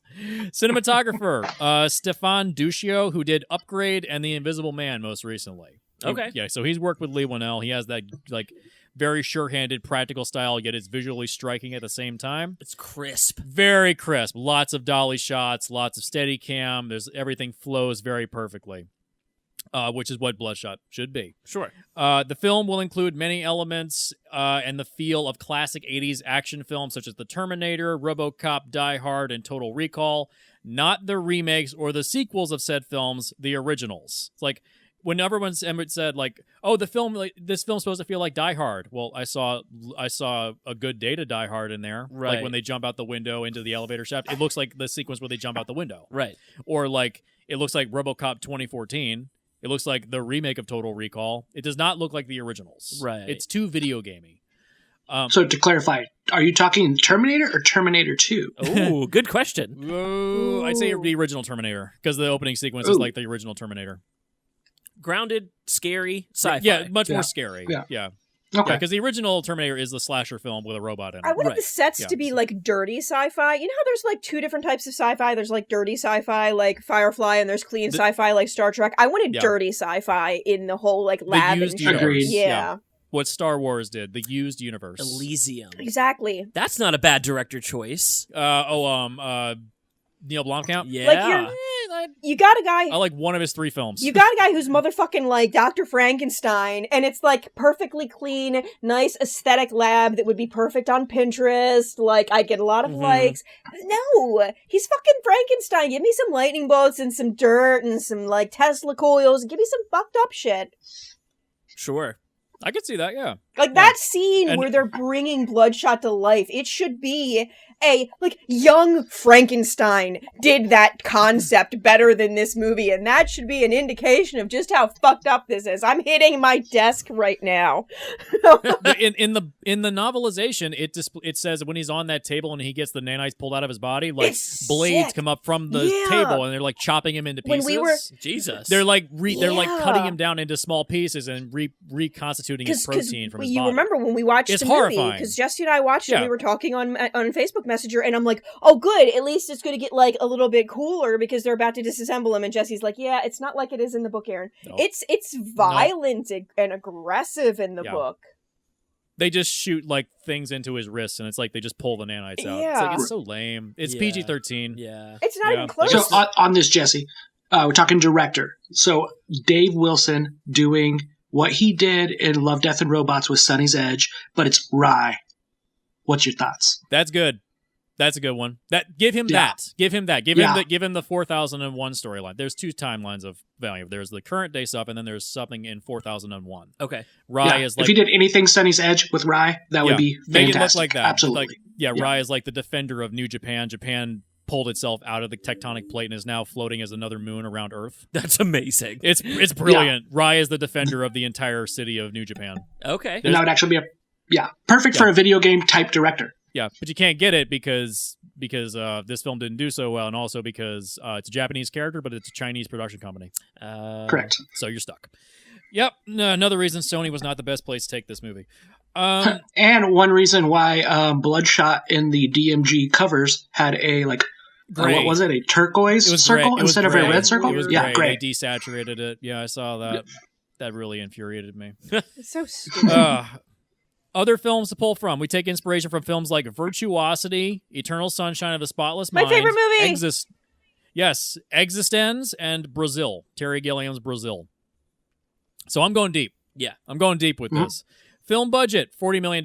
No more, no less. You can do this for $40 million. Yeah. Like, if Dredd can do it for the same budget, so can you. Oh, you know what? I just had a thought. You know, we're talking Eternal Sunshine. Alan Curis, the cinematographer for Eternal Sunshine of the Spotless Mind, the way she did those kind of in and out of trance sequences and things like that for like the programming of Bloodshot, that would have been so cool to have somebody do stylistic choices like the ones they did in that film. Yes. Oh, yeah. Oh, God, that would be beautiful. Forced perspective. Oh, it could have been so fading cool. lights on and turning lights on and off. Practical in-camera effects. Selective weird stuff with the depth of field and stuff like that, and like fisheye lens. Like I said, she was so good in that film, and it bothers me more than anything that she does not get more respect and attention in the industry. She's good. That was so good. Yeah. Or even like in Existenz, like the way when they enter the game world, like the transition's not like a hard cut. Yeah. Mm-hmm. It's not like the game program just like loads up and it's like a video game. Yeah. It's like it's like there's a sequence in Existenz when they're in the Chinese restaurant. Okay. And Jude Law wants to pause the game. Right. And he stands up and screams, "Existenz is paused." And when he falls to the table's replaced by the bed that they're laying on in the hotel room that they're in. Not that hard cut between reality and fantasy. It's a weird blending of the two. So, like, what's real, what's not real. That's more interesting. Yeah. Visually, it's like, oh, that's interesting. Rather than just, hey, let's just plug it in and it's a video game. It just seems like, hey, let's just let the CGI guys take care of it. Right. It just, no offense, it comes off as lazy. Sure. Anyways, also, the film will be definitely rated R. No excuses. Also, no involvement from DMG, and definitely not a Sony film. We're going to pretend that Valiant got a bank loan, and they're going to make it themselves like Marvel. Because let them have full control of it. Right. Also, Bloodshot appears as his white-skinned, red-eyed version with a red spot that looks like a scar on his chest, and it bleeds. It doesn't glow. We also refer to him as Bloodshot during the scenes when he's like this. He's Ray Garrison when he looks normal. Also, he consumes protein to repower his nanites, not electricity. Another thing is, like, in the end credits, they refer to him as Bloodshot in the end credits, but at no point in the entirety of this film's runtime did they ever call him Bloodshot. I figured that out, by the way. I think it's Chinese right. censorship, because things like blood and skeletons and stuff like that, you're not really supposed to talk about or portray, so I'm thinking it was because of that. Wow. Yeah, I watch a lot of Chinese media, and I was trying to think if I have ever heard the word blood. They always refer to it in some sort of esoteric way. They never just say blood, unless they're talking about, like, blood, like kinship. It's oh sure, yeah. So that's my I didn't research that, but just based on what I've watched of Chinese cinema, I would suspect that's the case. It also it's why the O in the title of the film is white, not red, because it looks like the Japanese flag. Yep. Right. Yeah. Right. So. Yeah. Okay. Next up, filming will take place in the United States, most notably Colorado and New Mexico. That way, we can do the Reborn storyline somewhere down the line. Sure. And New Mexico has a great tax credit for movies, too. So. Yes, exactly. That's where they film Better Call Saul, Breaking Bad. You know, they do lots of filming down there. Otherwise known as Tamalewood right now. They call that it. Is amazing. Oh, fuck, I want a tamale. Now I want Mexican. I know, food. right? From like a nice grandmother. Well, you got chili nice, coming on kindly with you. grandmother. All right, so starting the pitch, we open with a promotional commercial for RST telling us what they do and how they have been creating new technologies to change the world. They are very much a private military corporation, but also focus upon cutting-edge technology to increase military prowess. The commercial ends with the slogan, RST, the future is just over the horizon. The Beatles song is used in the commercial. This will be a recurring motif. Hard cut to inside an RST facility. People are running, screaming, explosions, gunfire. Security teams are rushing around corners, opening fire. We catch glimpses of Bloodshot's arm or leg or a shadow here and there. We don't see his face. People cower under desks. This is reminiscent of the Terminator when he is killing cops in the police department. Right. We hear Harding on the loudspeaker telling Bloodshot to stop. We see Bloodshot from the back, shirtless, enter an elevator. He turns around as the doors close. We see only the red bleeding spot on his chest. Cut to a first-person POV like the opening elevator scene of Doom 2016. Bloodshot cracks his knuckles and reloads his shotgun. Harding appears on the monitor above the elevator floor buttons. He says, Bloodshot, I understand that you're angry. You have every right to be, but this is bigger than you could ever imagine. Please stop doing what you're doing, and we can settle this peacefully, like men. Bloodshot yells in anger and smashes the monitor with his fist. Cut to black, title card, Bloodshot. Also, this title has the red spot in the final O. It isn't white like in the current version. Hey, you know what? With that, we can settle this like men. Bloodshot can have an existential crisis regarding that phrasing, because does he really feel like a man anymore, or is he more of a monster? Like, that's a good, like, anguish, like, setup thing right there. Interesting. Yeah, that's what the Reborn story is like. He's suffering from PTSD. Yeah. Yep. He's had all of his memories erased. Like, I was telling you about the opening episode of the show Caprica, where somebody has their memory erased from their body, but it's like, if you could implant like all of the person's habits, their personality, their favorite TV shows, personal likes, interests, hobbies, phobias, if you implant all that into a person, you could essentially recreate the person. Yeah. You know, the idea of like the soul, like that's not important, honestly, because, you know, I'm an atheist, I don't care. But if you could put all that stuff into a person, you'd have the person. But Bloodshot doesn't have any of that. All he knows is what's the best 5 ways to kill a person with your bare hands. Pretty much. It's like, that's what he knows. That's why he's having an existential crisis in the opening of Reborn. So, anyways, as the music ends, the title card cuts to a close-up of a garage door motor cover being snapped back on with a ka-chack sound effect. Very important, as it will be needed later. Ray Garrison, played by Jared Kiso, is fixing his garage door. He snaps the lid back on, and his wife Gina enters the garage through the kitchen door. They talk for a bit, then she realizes she locked the door by accident. Ray decides that garage sex is the best sex. They mess around for a bit, then he stops and just looks at her. She says, "What?" as she giggles. He says, "Nothing," and smiles.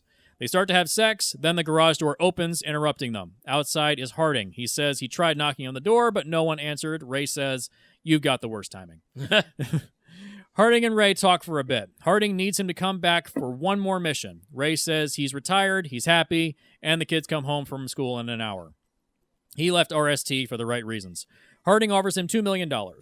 When Ray hesitates, Harding ups it to $3 million. Ray says, well, rule of threes, I guess. They shake hands. Ray and Gina talk. He says this is the last one. Gina says it better be. Ray sees the kids just as they arrive home from school. They say hello to Harding like he is their uncle. Apparently, Harding and Ray have known each other for a long time. They say goodbye and drive off. At RST, Bloodshot is introduced to the new grunts in Chainsaw, and yes, we are referring to them as Chainsaw in this film. We see KT, Dalton, Tibbs, and the new guy named Gunner. The 4 are representatives of the 4 types of people who join the military. True Patriot, Tibbs. Family Tradition, KT. Needed a job, Gunner. Wanted to kill people legally, Dalton. He is America the person. Right. So, yeah. KT specializes in blades, specifically swords, which will be how Bloodshot acquires his samurai sword. The samurai sword is a physical representation of honor, duty, and camaraderie. It would be a shame to not have it. The fact that he didn't have a sword in this movie just annoyed me. Yeah. It just annoyed me so much. Even in the books, he almost never has the sword, which is frustrating. Dalton has an exoskeleton, a suit akin to the video game The Surge, where he has like a suit. Like I showed you that picture, Aaron, where like suit is like constantly all over his body, like his arms, his legs, his torso, like everything. He has to wear that suit. Like maybe he stepped on a bomb and like it dislocated his body. You ever seen dislocated his body? Yeah, I mean, why not? You know, you ever seen Kingdom Come? The book Kingdom Come with Superman? Yeah, the Superman book, Kingdom Come. Yeah. Remember how Batman has that exoskeleton? Oh, yeah. That, absolutely. it's that. Basically, Gotcha. his body's like falling apart. Gotcha. Yeah. Tibbs has a specialized camera and rocket launcher implanted on his shoulder. One shoulder has the rocket launcher, one shoulder has the camera. So, or you could even like swap it out to be like a sniper rifle or a machine gun, whatever you want. Sure. So that way, like, he's a sniper. Let him snipe. There you go. Like you get a reason to have that in there. And Gunner has been surgically enhanced to have all kinds of mechanical devices implanted, such as saw blades, knives, and grappling hooks. They chat for a bit. Dalton clearly does not like Ray at all. The rest just get along just fine. Their mission is to topple a fascist leader in a South American country in order to allow the U.S. to enter the nation and install a new leader who can be controlled. That brings up one more point. Like, the situation they put Bloodshot in the actual film now, you don't need him. Stupid. You could have Chainsaw doing all that. You don't need Bloodshot for those missions. You're not killing anybody superpowered, and you already have a bunch of people that are superpowered. Ergo, it should be easy to overtake your enemies. Yeah, it's like you have all these soldiers, but you only send one guy. Why? Why not have them as backup? They're going to clean up after him anyways. There was one throwaway line that frustrated me that Harding really liked how personal Bloodshot made it look when he was killing people. But what difference does it make? He's going to throw them off the trail of to throw everyone else off the trail of them thinking it's a corporate espionage thing and it's a personal revenge thing. Again, like it is, but it's espionage. You're not going to know, right? It deflates it immediately. It's a way bigger idea than what was actually played into the film. But there is a throwaway line about it. I was like, oh, that's. It also makes him very hard to be a redeemable character at that point. Right. Yeah. Exactly.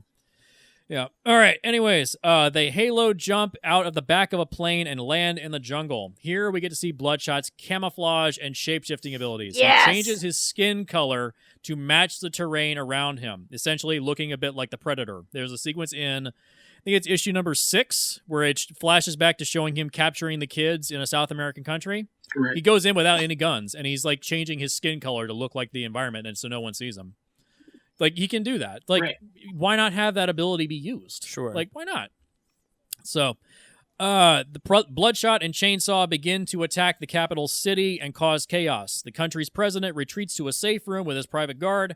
Suddenly, one of them shapeshifts into Bloodshot, and he kills them all. Mission accomplished. Time to head home.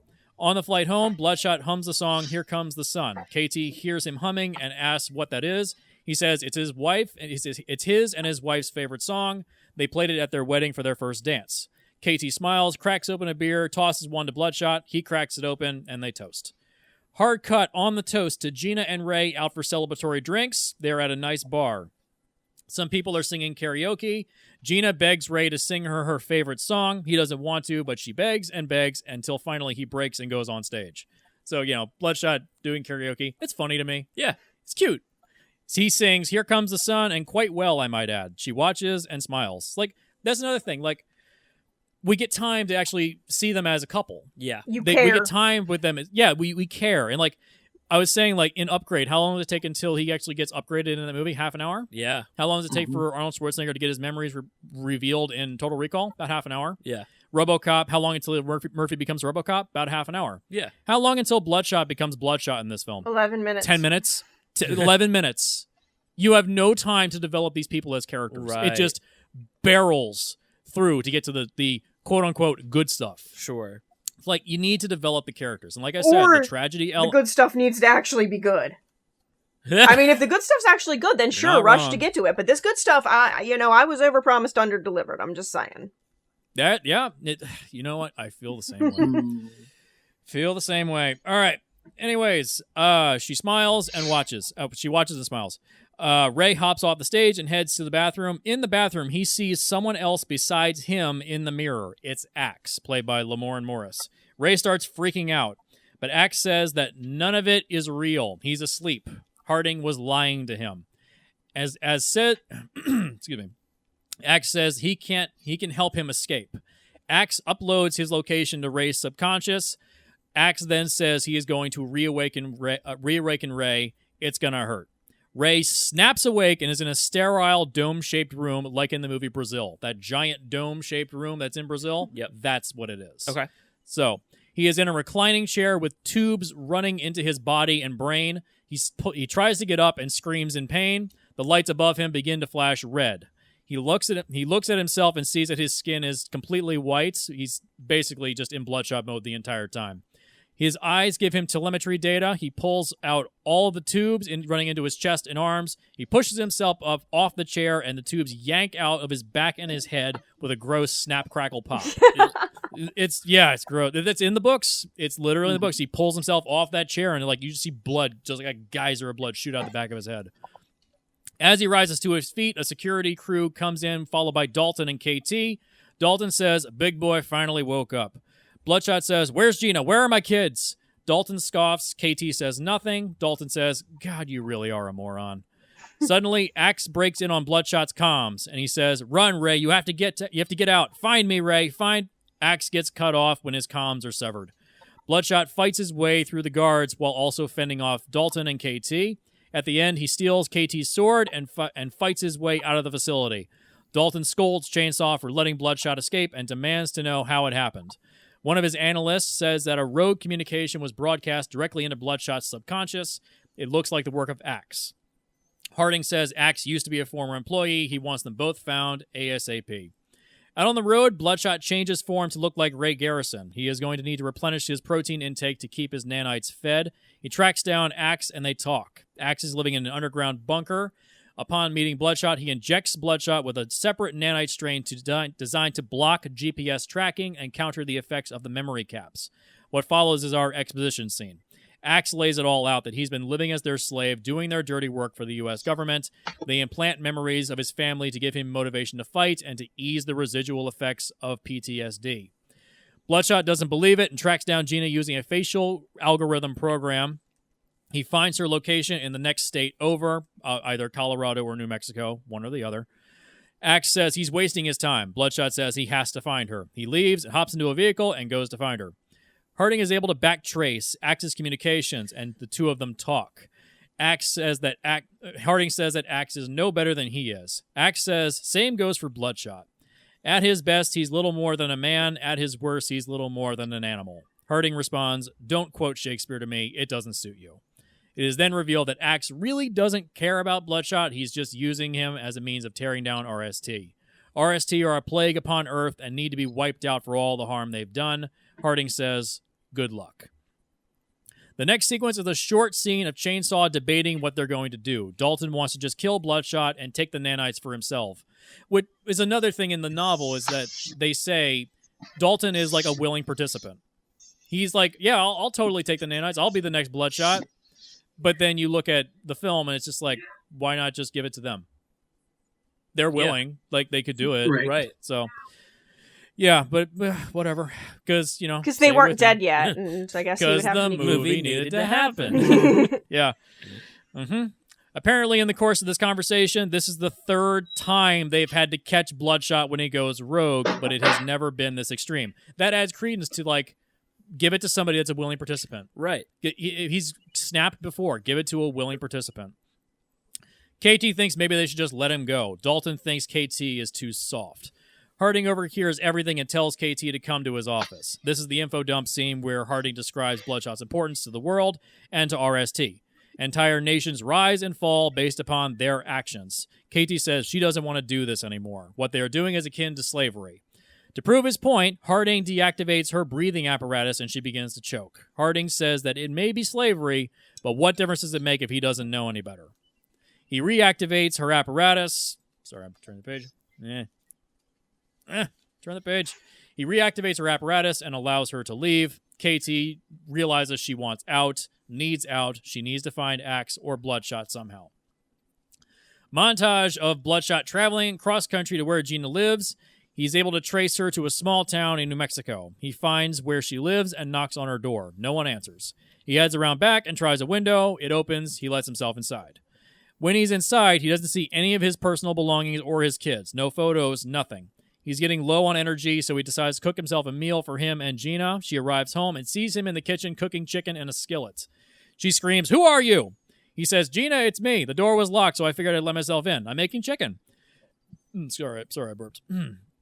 She begins to dial 911. Ray is confused. He tries to approach her, and she recoils. She screams, "Get out of my house!" He says, "What? Gina, I'm home." She responds, "My name's not Gina." Surprise. Ray is horribly confused. He tries to approach again, but she grabs a knife and stabs him. The wound begins to heal, but his focus on the shape-shifting stops and the wound to heal the wound. He returns to his white skin and red-eyed form. She screams in terror and cowers in the corner. He looks like a monster to her. He catches a look at himself in the mirror, then looks down at her. She whimpers and says, "Please go." Ray realizes the truth. They were never together. Her appearance was just used based upon a facial algorithm, or maybe they bumped into each other once, and that's the image RST used to create his wife in a false memory. That lends a little bit more depth. Sad. Then you actually care. It's more tragic. It's more heartbreaking. Like, oh, he doesn't have anybody. It's more realistic. Her response. Well, it's more true to the character and the stories of who he is. And it's more true to the character. He doesn't know who he is. True. That's part of the journey of this. Yeah, a journey of discovery by learning that you had nothing. Right. Like, yeah, that's what it is. To her, he's a home invader. Now broken, Bloodshot begins to leave. As he leaves, he grabs a chicken, tucks it into his satchel to eat later to repower his nanites, and heads out. The police arrive just as he heads out. Begin a chase sequence where the police are after Bloodshot. This chase is reported on the radio, which is then filtered to RST, giving them Bloodshot's location.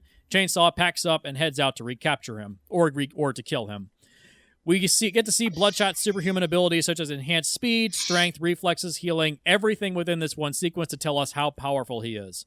When RST arrives, they engage in combat with When RST arrives, they engage in combat with him using jetpack suits because why not? Sure. It's cool. Giving them an advantage over Bloodshot. They chase him into a slaughterhouse where a grand shootout occurs. KT corners Bloodshot and the two of them fight. During the fight, she plants a tracking bug on him, allowing herself to lose the battle. Bloodshot escapes, and Chainsaw, battered and bruised, lives to fight another day. Harding scolds Chainsaw for letting Bloodshot escape. Dalton and Harding argue. Dalton says he should just get a fresh batch of nanites and become the new Bloodshot. Harding says that one Bloodshot already cost $3 billion. He doesn't need to waste more. Plus, he says Dalton is unpredictable. Dalton is about to snap when Harding overrides his exosuit and locks him in place. Jesus. Just like completely makes him an invalid. Just locks him in one stance. Can't move at all. Harding says, "You bite when I say you can bite. Anything else is just privilege around here." He releases Dalton, and Dalton stomps away. KT, now able to track Bloodshot without Harding knowing, heads back out to find him to cut a deal. Bloodshot eats the chicken in an alleyway alone. After he is done, he shapeshifts back into Ray Garrison and sees a bar across the street. He heads in and orders a drink even though he has no money. The Beatles song, "Here Comes the Sun," plays on the jukebox. Some tears roll down his face. He said he has nothing anymore. KT arrives. Bloodshot becomes defensive, but KT says she just wants to get out of RST like him. She wants to work with him and Axe to take it down. She pays his tab, and they head off to meet Axe. Axe, using his tech skills, is able to hack into the RST database to find out the extent of Bloodshot's active service. It seems, due to RST, as many as 8 separate countries have fallen and become puppet governments of the U.S. political system. So there's, like, Bloodshot's activities. Definitely, he's done horrible, horrible things. Sure. That gives him a redemptive arc somewhere down the line. Right. Bloodshot says all he has left is revenge, so fuck it, let's go out shooting. Axe inputs the location of a military hardware depot 40 miles away. They can get everything they need there. Bloodshot heads outside and just sits alone. KT comes out and talks to him. Bloodshot says he remembers everything and none of it was real. So it's the RoboCop moment of him sitting there thinking about his family, and he says, "I can feel them, but I can't remember them." Yeah. It's basically that. I can feel that I had something, but it didn't really mean anything. Right. So KT says she's sorry for what's happened to him, but the people that did this need to pay for their crimes. They establish camaraderie and shake hands. Suddenly, Axe's proximity alarm begins to go off. RST and Chainsaw have found them somehow. Bloodshot thinks KT led them to them. Axe checks and sees in her apparatus there is a tracking bug in it. Bloodshot, using his nanites, deactivates it, but it's too late. Chainsaw is close now. Axe escapes into a security tunnel in his bunker and activates the self-destruction sequence. Bloodshot, unsure whether to trust KT or not, takes off for the military depot, leaving her behind. Once Chainsaw breaks into the main computer room, KT screams, "Run!" A bomb is about to go off. A sticky note attached to it says, "Fuck you, love Axe." The entire building goes up in flames, and Chainsaw brings KT in. Bloodshot sees the building go up as he drives off. KT is reprimanded and beaten back at RST. Excuse me. KT is reprimanded and beaten back at RST. Harding, purging her for info, continuously turns off and on the breathing apparatus. Eventually, she says that Bloodshot is coming back and he's going to raise hell when he arrives. Harding decides to give her one last chance. She's going to help kill Bloodshot when he arrives. He deactivates her breathing apparatus till she blacks out. Montage sequence of Bloodshot getting into the military depot, posing as a high-level individual. He finds a storage room for guns and ammo and supplies. We cross-cut between Chainsaw and RST personnel gearing up for assault, while Bloodshot grabs guns and ammo out of storage. This scene is reminiscent of the Commando gearing up scene when he breaks into the gun store to take everything. He takes all kinds of guns, including a fucking Gatling gun. Because never once, despite the covers, has he ever used a Gatling gun in any of these books. He's going to use one here because fuck yeah, it's a movie. We then see RST on lockdown, waiting for Bloodshot to arrive. They figure, why go find him? He's just going to come to us. The streets surrounding RST are also deserted. Suddenly, smoke grenades pop out on the street and they fill the air. The RST guards can't see anything, even in infrared. Out of the smoke comes the truck Bloodshot stole from the depot. It crashes through the barricade and buries itself in the lobby of the building. Guards open fire on the cab, but no one steps out. They open the door, no one inside. They check the back. A giant pack of C4 with a sticky note that says, "Made you look," is stuck to the brick. Boom! The entire lobby goes up in flames. Harding watches the explosion on his security feed. Out of the smoke on the street, Bloodshot emerges, loaded with guns, grenades, and carrying a fucking Gatling gun. And this is the part that you hated. The remix song, Get Your Hands Low by Ludacris and Amory starts playing. I'm keeping that. I am keeping it. I mean, if I'm a producer, my director says, I'm going to do it. I'm going to go with it, but just know that I don't like it. He unleashes hell upon everyone and everything. Bodies fly, limbs get blown off, and property is destroyed everywhere. He's fucking pissed off. Which is another thing, like, in the entirety of this film, does Bloodshot ever seem like he's very angry? In the R-rated cut that doesn't exist. In the R-rated cut that doesn't exist. He seems like he's a little ticked off, but not really angry. Right. Yeah.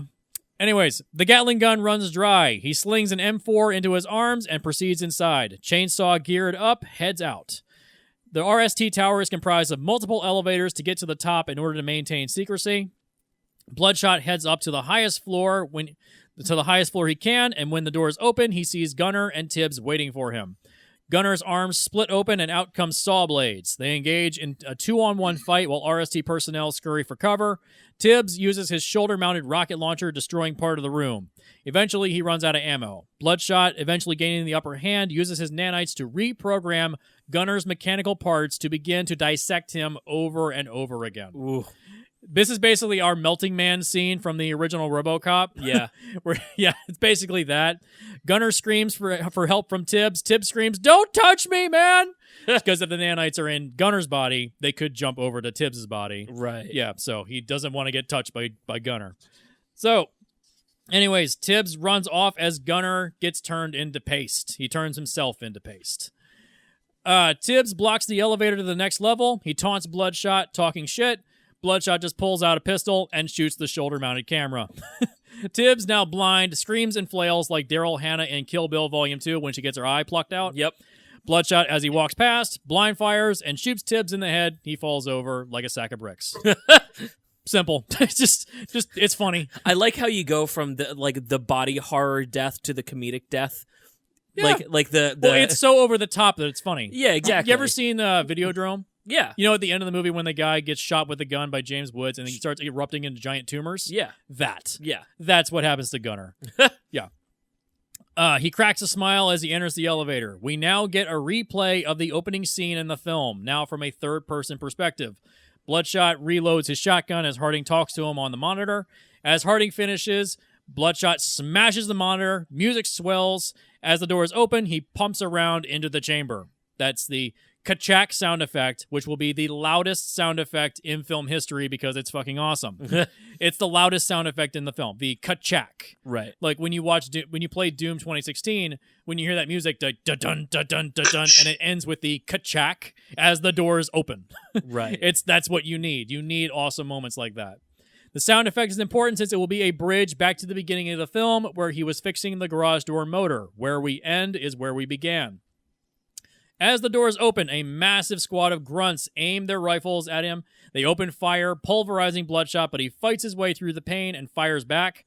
One by one, they fall. Bloodshot makes his way to the next elevator. Finally, Dalton shows up, blocking the entrance. They talk for a bit, Dalton trying to be a tough guy. Bloodshot cuts him off and says, "Dalton, you fucking pussy. You gonna fight me or run off like a little bitch?" Is this still Guy Pearce as your Dalton? Or no, excuse me. Sam Dalton Heughan. was Sam Heughan. there Yeah. you go. Same guy? Sure.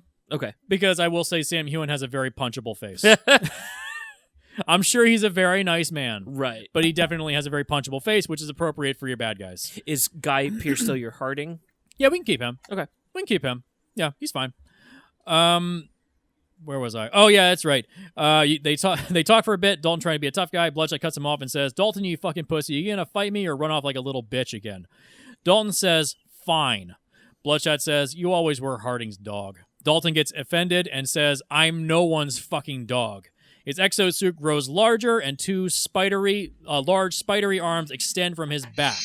He says, "Let's get this party started." Massive spikes, not rods, extend from the ends of the arms. Bloodshot says, "Holy shit." So they're spikes this time, not rods. Right. It's more intimidating. Yeah. So begin the most amazing fight scene ever. The music inspiration for this scene is BFG Division from the Doom 2016 soundtrack. You know exactly what song I'm referring to. Right. BFG Division goes with everything. You've seen that video where BFG Division goes with everything? Yeah. It totally does. It's the Guile theme from Street Fighter 2. It's totally that. The fight plays out in a similar fashion to the film we currently have. They even go into the glass elevator shaft, but much more brutal. We get moments of Bloodshot kicking Dalton over the edge, only for Dalton to grab onto the bottom of the elevator and scurry to the other side and attack from behind. Bloodshot also gets his spine broken and repeatedly stabbed in the back by the spikes. It's punishing for Bloodshot. Bloodshot, running low on energy, is almost down for the count. Dalton kicks him and says, "You didn't deserve this. You didn't earn this. You were always his pet. I was willing to be the next Bloodshot, and you took that from me, you fuck."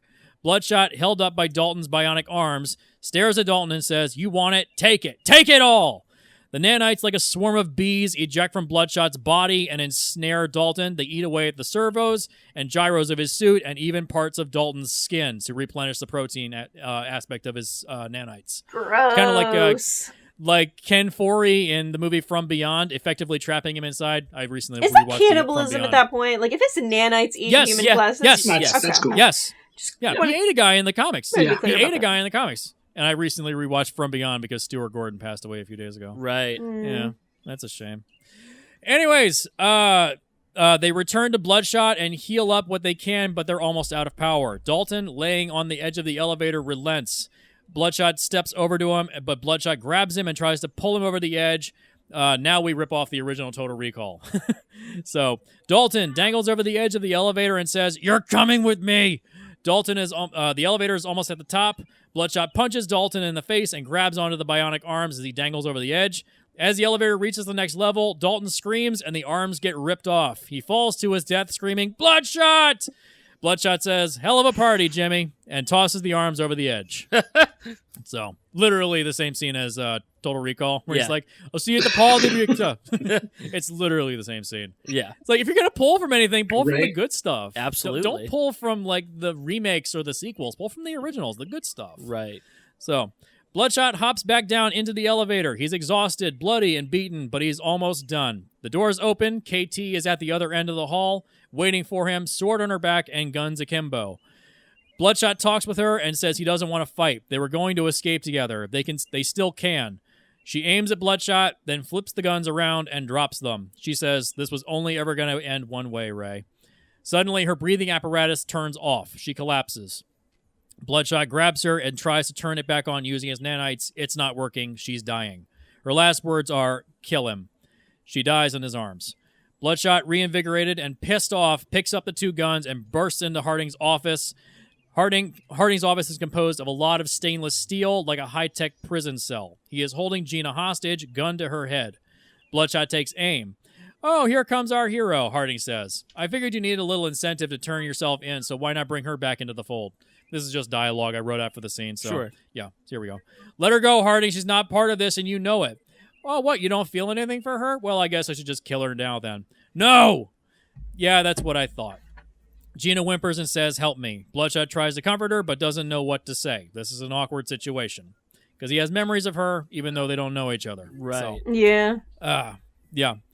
Harding says, "You can have her back, Ray. Just submit and you can be with her again. You can have everything. I gave you everything you ever wanted." Bloodshot says, "All you ever gave me was a fucked up memory and a criminal record. I never wanted any of this." Harding says, "You still don't get it, do you? You still don't remember. You volunteered." Bloodshot is aghast. Harding continues, "I came to you at Walter Reed Hospital and you were laying there armless and legless shitting into a bag. I offered you the chance of a lifetime to be more than you ever were, and you said yes before I could even finish my speech. I promised you everything. Because of me, you could walk again, you could talk again, you could fuck again. And this is how you repay my generosity? You spit in my face? You owe me everything, Garrison. I gave you a new life." Bloodshot quietly says, "You're right. What? You did give me a new life." Bloodshot scans the room and tracks the trajectory of where he can ricochet bullets to kill Harding, very much like the drug lab opening of RoboCop 2.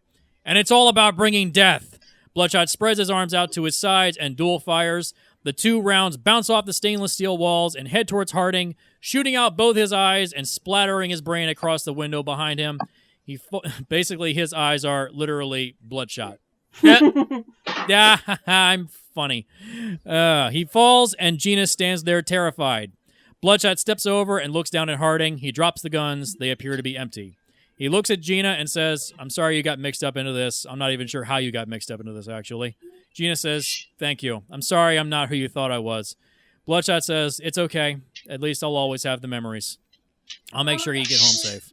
They turn and begin to head out. We watch them as they leave. Suddenly, KT and Harding's faces move into frame, and we hear horrifying music like that of the Psycho shower scene. Surprise! Here is where we basically copy the ending of Terry Gilliam's Brazil. Bloodshot has been asleep the whole time in his reclining chair at RST, and KT and Harding are still alive. Bloodshot smiles as he's in his chair. The computer voice in the room says, "Simulation complete." KT says, "Is he good now?" Harding says, "Well, now that he has fulfilled his need for heroism and revenge, implanting the new memory caps will be easier. We can start fresh." KT says, "Did he really need to kill you at the end? It seems excessive." Harding says, "Revenge is what makes a man like him exceptional. He needed the satisfaction. Now he has it. The endorphin release will make implanting the next memory cap much easier. I'm just thankful he didn't tear the whole building down." KT says, "Too bad about Dalton, though, huh?" Harding says, "He was obsolete anyways. I think you'll do fine. I think you'll do fine without him." That said, Harding steps over to her. "Don't ever betray me again. I'll be keeping a close eye on you." He steps back over to Bloodshot and kneels down. "Can you hear me in there, Ray? You thought you could beat me? No. No one beats me. No one. You're my dog. When I say bark, you bark. When I say bite, you bite. And when I say sleep, you dream." Bloodshot just smiles, still living in the dream world. Harding smiles and says, "That's a good dog." He turns to KT and says, "Man, I'm starving. Let's get dinner together. I could go for a big steak right about now." He heads out. KT, crestfallen, just looks down at Bloodshot and thinks about how she failed to escape and bring down RST. As she turns to leave, Ray begins humming "Here Comes the Sun" by the Beatles. This could be interpreted in two ways, either as a standalone film or sequel potential. If standalone, we could interpret it as ignorance is bliss. He will forever be a tool of the company, but at least in his mind, he is happy, like the ending of Brazil. Escape into the dream world still equals happiness. If sequel potential, we could say that Ray Garrison is aware of that it is a dream. He is still in there and is just waiting for the right moment to break out. He will be ready when the time comes. It is quietly hopeful. Not that ridiculous, super happy ending that we got in the movie, which they even say, "Oh, it could be a simulation," and then they cut it off. Yeah, which makes no sense. Like, how could it be a simulation at that point? Because the whole movie's been real. KT hears him humming, smiles, and walks out, leaving Ray alone. Ray's humming is eventually overtaken by the actual song. We then cut to an overhead shot looking down at Ray in the chair. We zoom in on his face like the ending shot of Crank 2. We then hear Axe's voice say, Ray. As the drum beat kicks in, Ray opens his eyes. They are blood red, as always. Cut to black. Title card comes up, and the song leads us into the credits. The end. I have one question this time because I wasn't nearly as tired or drunk. Okay. On this listen. So he's been in this has all been a simulation. The whole Not all of it. She says, "Oh, sorry, that's too bad about Dalton." So, what was real? What wasn't real? Did Dalton get killed earlier on? Okay. That's my next part. That's my addendum. Like, the film leaves it blurry as to what was real and what was a dream. Having a hard line of separation ruins the intrigue and mystery and ultimately makes the main character seem like an idiot. Never be ahead of your main character.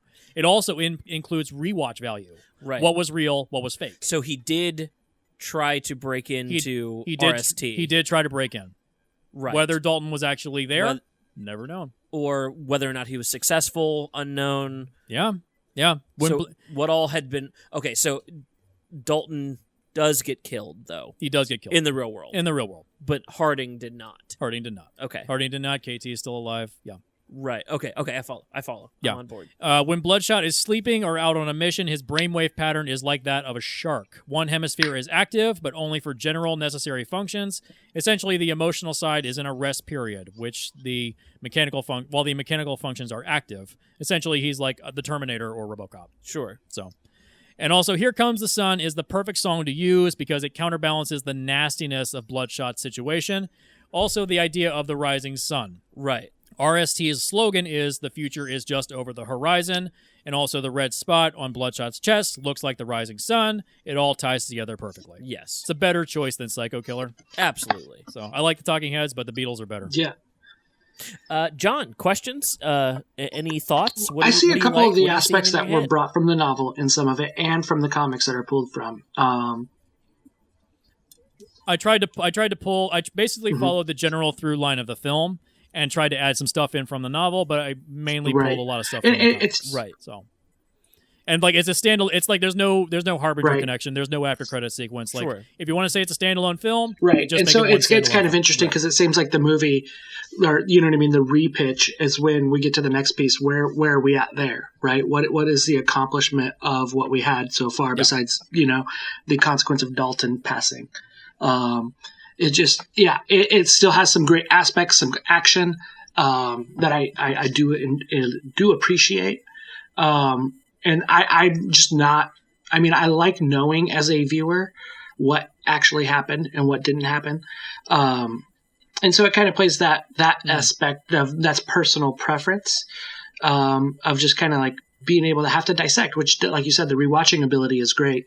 How will that be taken by the average viewer is another kind of aspect that I would question at that. Because they don't, think about it. They don't want to think too hard. They want to be spoon-fed. And that's kind of the problem, is that it's a Sony film, is that Sony doesn't make very intellectually complex films. Like, they look at the Total Recall remake.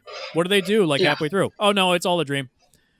They just outright say, like, as opposed to the original, where it's like, what was a dream, what wasn't? Like, you don't know even by the end of the film. And that's why that original still holds up. The remake was very quickly forgotten.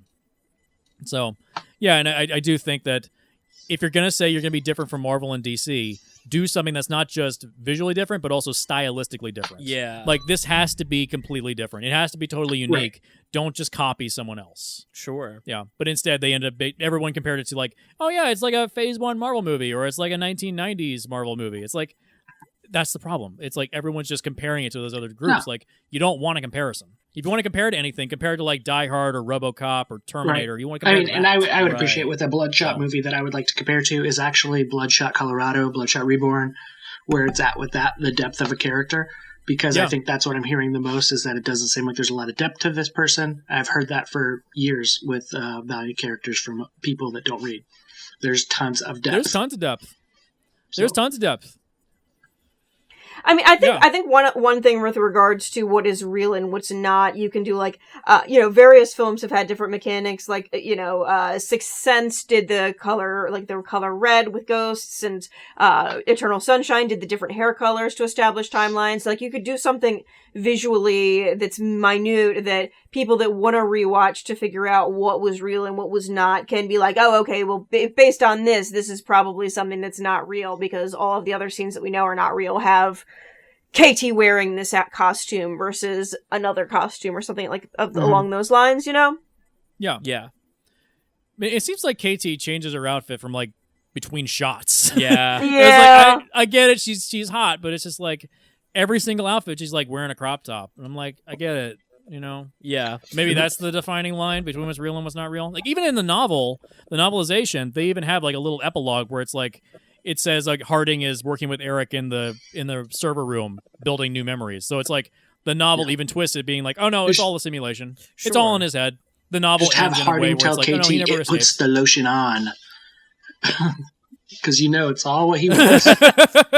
Yeah, I guess if you leave it ambiguous, you do let yourself get a good sequel in that, like, what if the clear up? It gives you a little bit more leeway to do unique things. What if the Gina characters can come back that maybe died? Exactly. Yeah, it gives you more leeway to have more stuff. What if the Gina sequence when he's cooking the chicken in the kitchen? Yeah.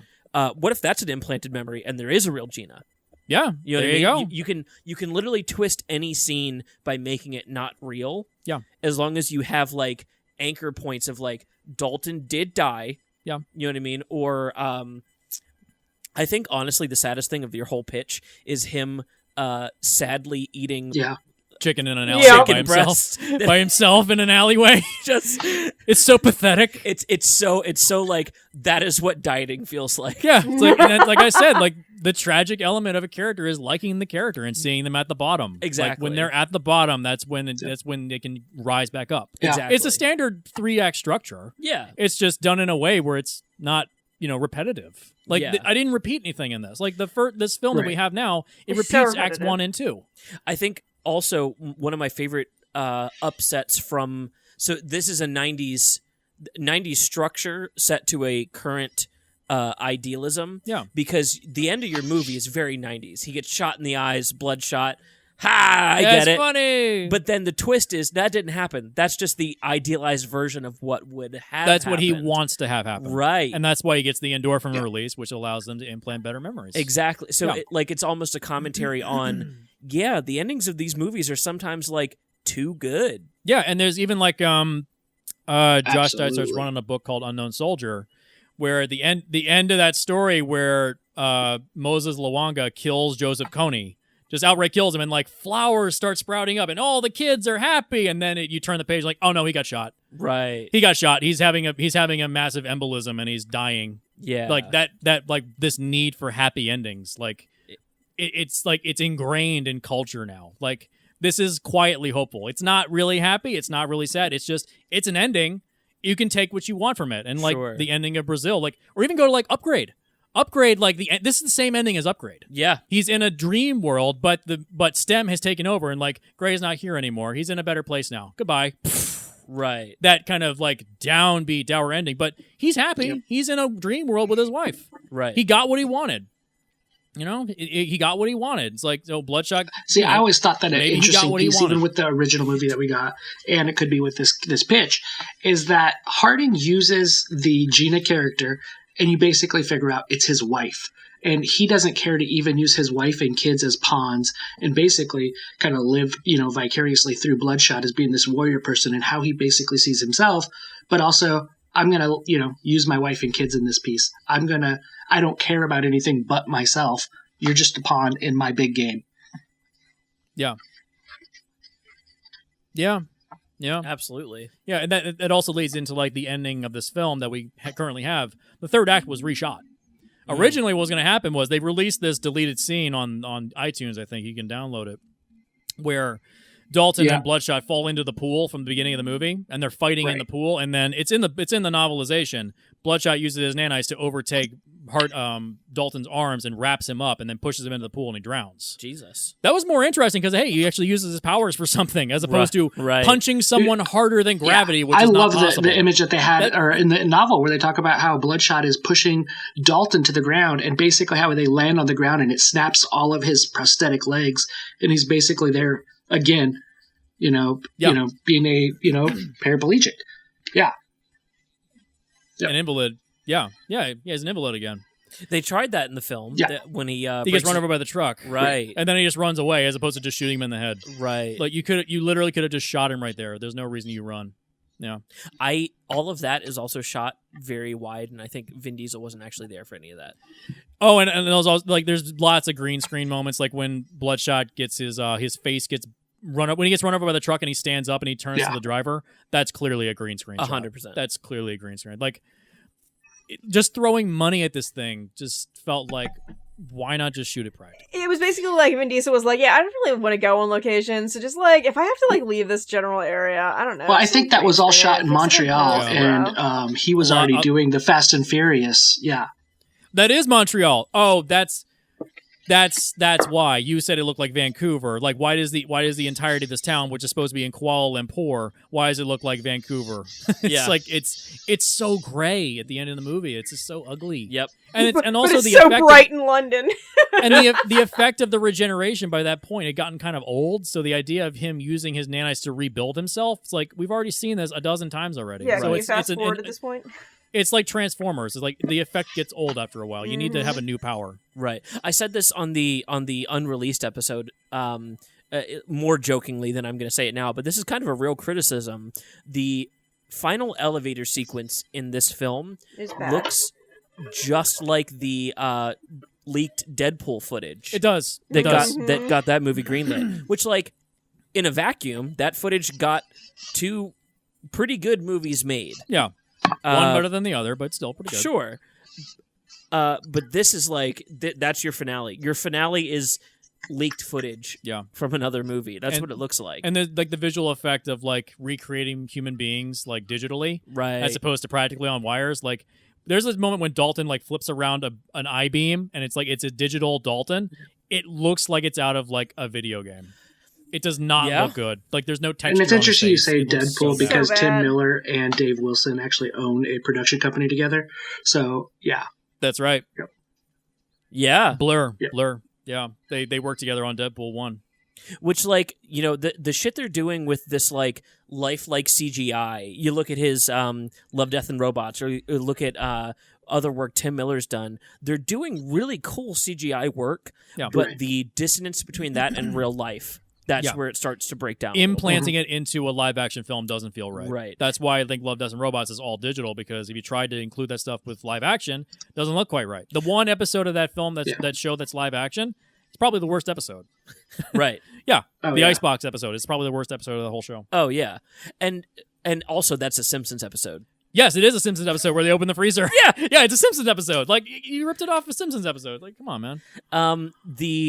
I think if that elevator scene had happened in the middle of the movie, it feels like a middle of the section part, middle of the movie part. Yeah. If that had been the middle of the movie, I wouldn't have even thought about it. Rather than repeating the opening of the film, right? Rather than repeating the first act, like show something else, you know? Absolutely.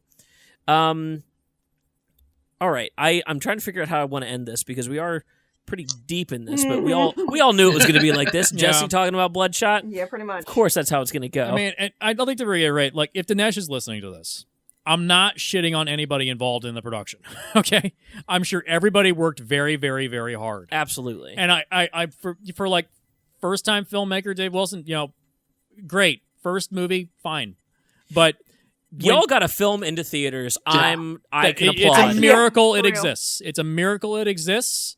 I just think that having a film that's got like a 30% on Rotten Tomatoes really does hurt the brand. And I said in our unreleased episode, Marvel and DC, if they make a bad movie, they can recover. They're juggernauts. They can survive. Valiant, it really does hurt having a film like this. It does. I think there is a recovery, and the recovery is maybe if Harbinger does well. Well, yeah, just don't do this again. Don't do something like this again. Recast Vin Diesel, and that fixes 75% of the problems. Take chances. Take chances. And the excuse for how you get rid of Vin Diesel, he's a shapeshifter. He can shapeshift into someone else. 100%. There you go. You got your recast. Bring him in for a cameo where he shapeshifts, and that's it. Yeah, there you go. It's like, I don't really want to do it anymore. Yeah. I think, and I get it too, because if someone called me and was like, hey, Vin Diesel wants to do one of your scripts, I'd shit myself. I'd be beside myself. The decision to do it makes sense. The final product is going to be flawed. Exactly. That's the problem. Lends into a different territory. That's part of filmmaking, though. It's a series of compromises. Films get made 3 times in the script, in and the there's, studio. There's and a number of edit. actors that are the same character. I just. Unless it's Justice League and they're still making it. Well, I just wish that they would be like, oh, we need a big guy. So it's either going to be Vin Diesel or Jason Momoa or Dwayne "The Rock" Johnson. Like, there are other large male actors in the industry. Use some of them for these type of roles. Or like I cast with Jared Kiso, cast outside of that realm. He's never had a chance to really be in a big film besides his Halo jump sequence in Godzilla 2014. He was in there for 5 minutes and then he's out of the movie. Right. He's on Letterkenny. He's in shape. He's not a bad actor. He's pretty good. And good writer. Good writer. He's good performer. It's he knows how to play characters. Yeah. Give him a chance. If it could be the one thing that gives him a starring role, Robert Downey Jr. before Iron Man, everyone wrote him off as a failure. He was a failure. We were laughing at that movie. We thought it was going to be terrible. And then it's the greatest career resurgence of all time. Right. The greatest redemptive story. He pulled himself up from nothing when they gave him Iron Man, and he's perfect. He's perfectly cast in that film. And then he did Doolittle. John, I was just going to say there's certain characters that come out. You were saying about actors that come out, and they're the same person, right? So it is hard to overlook that with certain people, right? I love John Wick, but Keanu Reeves he's great as a dumb surfer, right? Point Break. He does a great job, Bill and Ted's, right? John Wick was an exception. I do appreciate that movie, but a lot of times it's hard to oversee those type of roles that people have. Jason Statham, same thing, right? Just kind of the same character. And it's not necessarily this in-depth, nothing like a Joaquin Phoenix or something that's going to be you're totally a different person right now. And I think that's kind of what's needed, and or a lesser-known person stepping into the role to kind of go that route. Yeah. Absolutely. Yeah. Lesser-known for sure. I think at one point when the John Wick guys were going to do this film, they wanted Jared Leto. Yeah. Yeah. Yeah, that did not There was look even good. that artwork that came out that was terrible. Yeah, where it did not look good. He's too skinny. He's too tiny. I mean, I'm sure he would have bulked done up, but great Jared with that Leto's Tim also a Seeley horrible, part where he's disgusting just person. getting milting. That would have been perfect, Jared Leto. Yeah, body double right there. Oh, that's perfect. Sure, perfect. I'd love to see that just happen to Jared Leto in person, but that's just me. He's a terrible person. He's a cult leader now. He has a fucking cult. He has a cult now. Oh God, scary. Absolutely. John, I appreciate you jumping on this podcast. This was obviously a Jesse pitch. Yes, we I'd can love do to have that you one come day. back to pitch your own film. Let's pitch the entire Valiant you know Cinematic what? Universe. If this It's comes to probably not anything, gonna if happen Valiant's now. listening to anything, and off of this, Dave Wilson, I would really like to see Dave Wilson do a Sonny's Edge, Love, Death, and Robots with Rye. I just stumbled upon that with this podcast. That would be a fantastic book to do, and that would be the right team to do it. That would be great. Sure. He's coming back to do a sequel. That's going to be great. Love, Death, but I and mean, really, Robots. this would have been a sequel to great Sonny's Black Edge. Mirror Yeah. episode, Yes. as it was, right? And 100%. Yeah. done. Toby Kebbell, Black Mirror alumni. Oh yeah. Oh, is that? Yeah. That's the episode where he has the little implant in the back of his neck. Yeah. I love that episode. It's heartbreaking. Yeah. Okay. So, love to have you back. If you can find a way to pick any other film and turn it into any other Valiant comic, go for it. I'll bend over backwards for a pitch. Turn a Marvel or a DC film into a Valiant pitch. We can That figure would be something out. intriguing to me, at least. Totally. Hmm. I have a new game I want to play with. We'll see how this works. I may cut this part. I don't know, but it's a fun game. It's called What's Your Movie, and based on your birthday and cell phone battery percentage, I'm going to pick your film, Ooh. and then you have to give me a quick pitch. Oh, Jesus. Okay. September. So, what month does your birthday land in? Ooh. Your director is Taika Waititi. The 2nd. What is the date of your birthday? Your lead actor is Leonardo DiCaprio. Okay. All right. Blue. What color are your eyes? This is going to be great. Oh, Your God, this co-star is trash. Kevin James. Oh, God. Oh, no. And for the genre, 58%. what percentage is your phone on right now?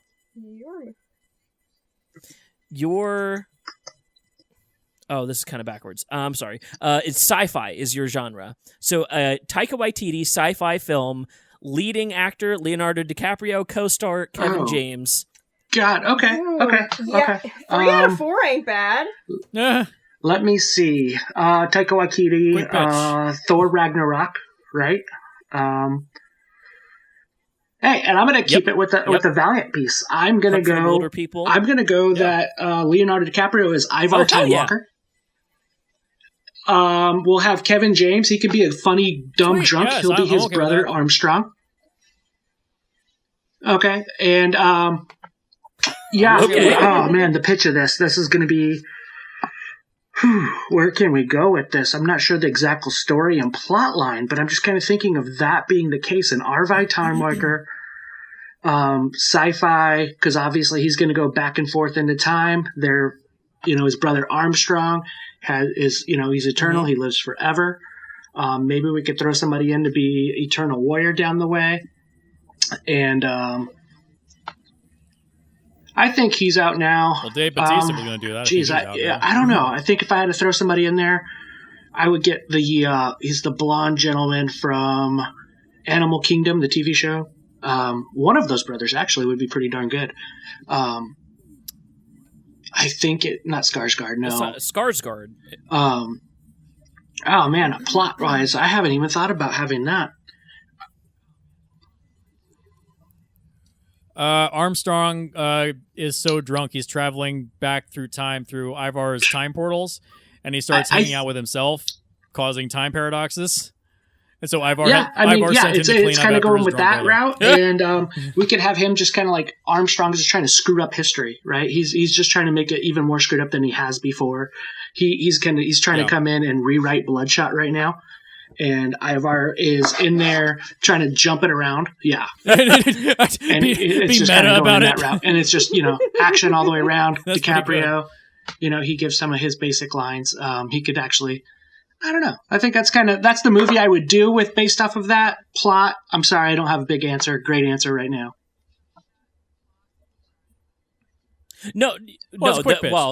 Quick pitch. We're not looking for you to script anything. I love the idea of Leo is a time jumper and Kevin James is aware of this across his eternal life. Yes. And so he can just show up anywhere and be like, "Yeah, what's up, bro?"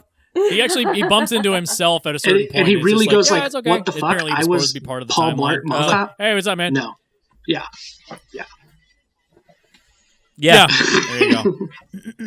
Yeah, we're deleting that from the history. So it's basically the after credit sequence from Deadpool 2 as a film. Yep, that's what it is. Yeah, there's even an issue of is it what was it? Faith in the Future Force, where Faith gets pulled into working with Neela Time Walker when Ivar disappears, and she says, "Come with me if you want to save history." And Faith is like, "I've waited for this my whole life." She's a sci-fi fan, and she's like, "Oh God, you're one of those." Look, I'm a doctor. Well, not and if you didn't like doctor. He's not repetitive real. movies, you wouldn't like Faith in the Future Very Future meta. Force, because Very, that just very continues meta. to happen again and again. So, yeah. Yeah, that's continuously repetitive. Yeah. Although it could be like Groundhog Day. Oh, you could yes. or a Happy Death Day, how she tries to kill herself over and over again. She jumps into the wood chipper. Yeah, there you go. So this is let Blumhouse make these movies.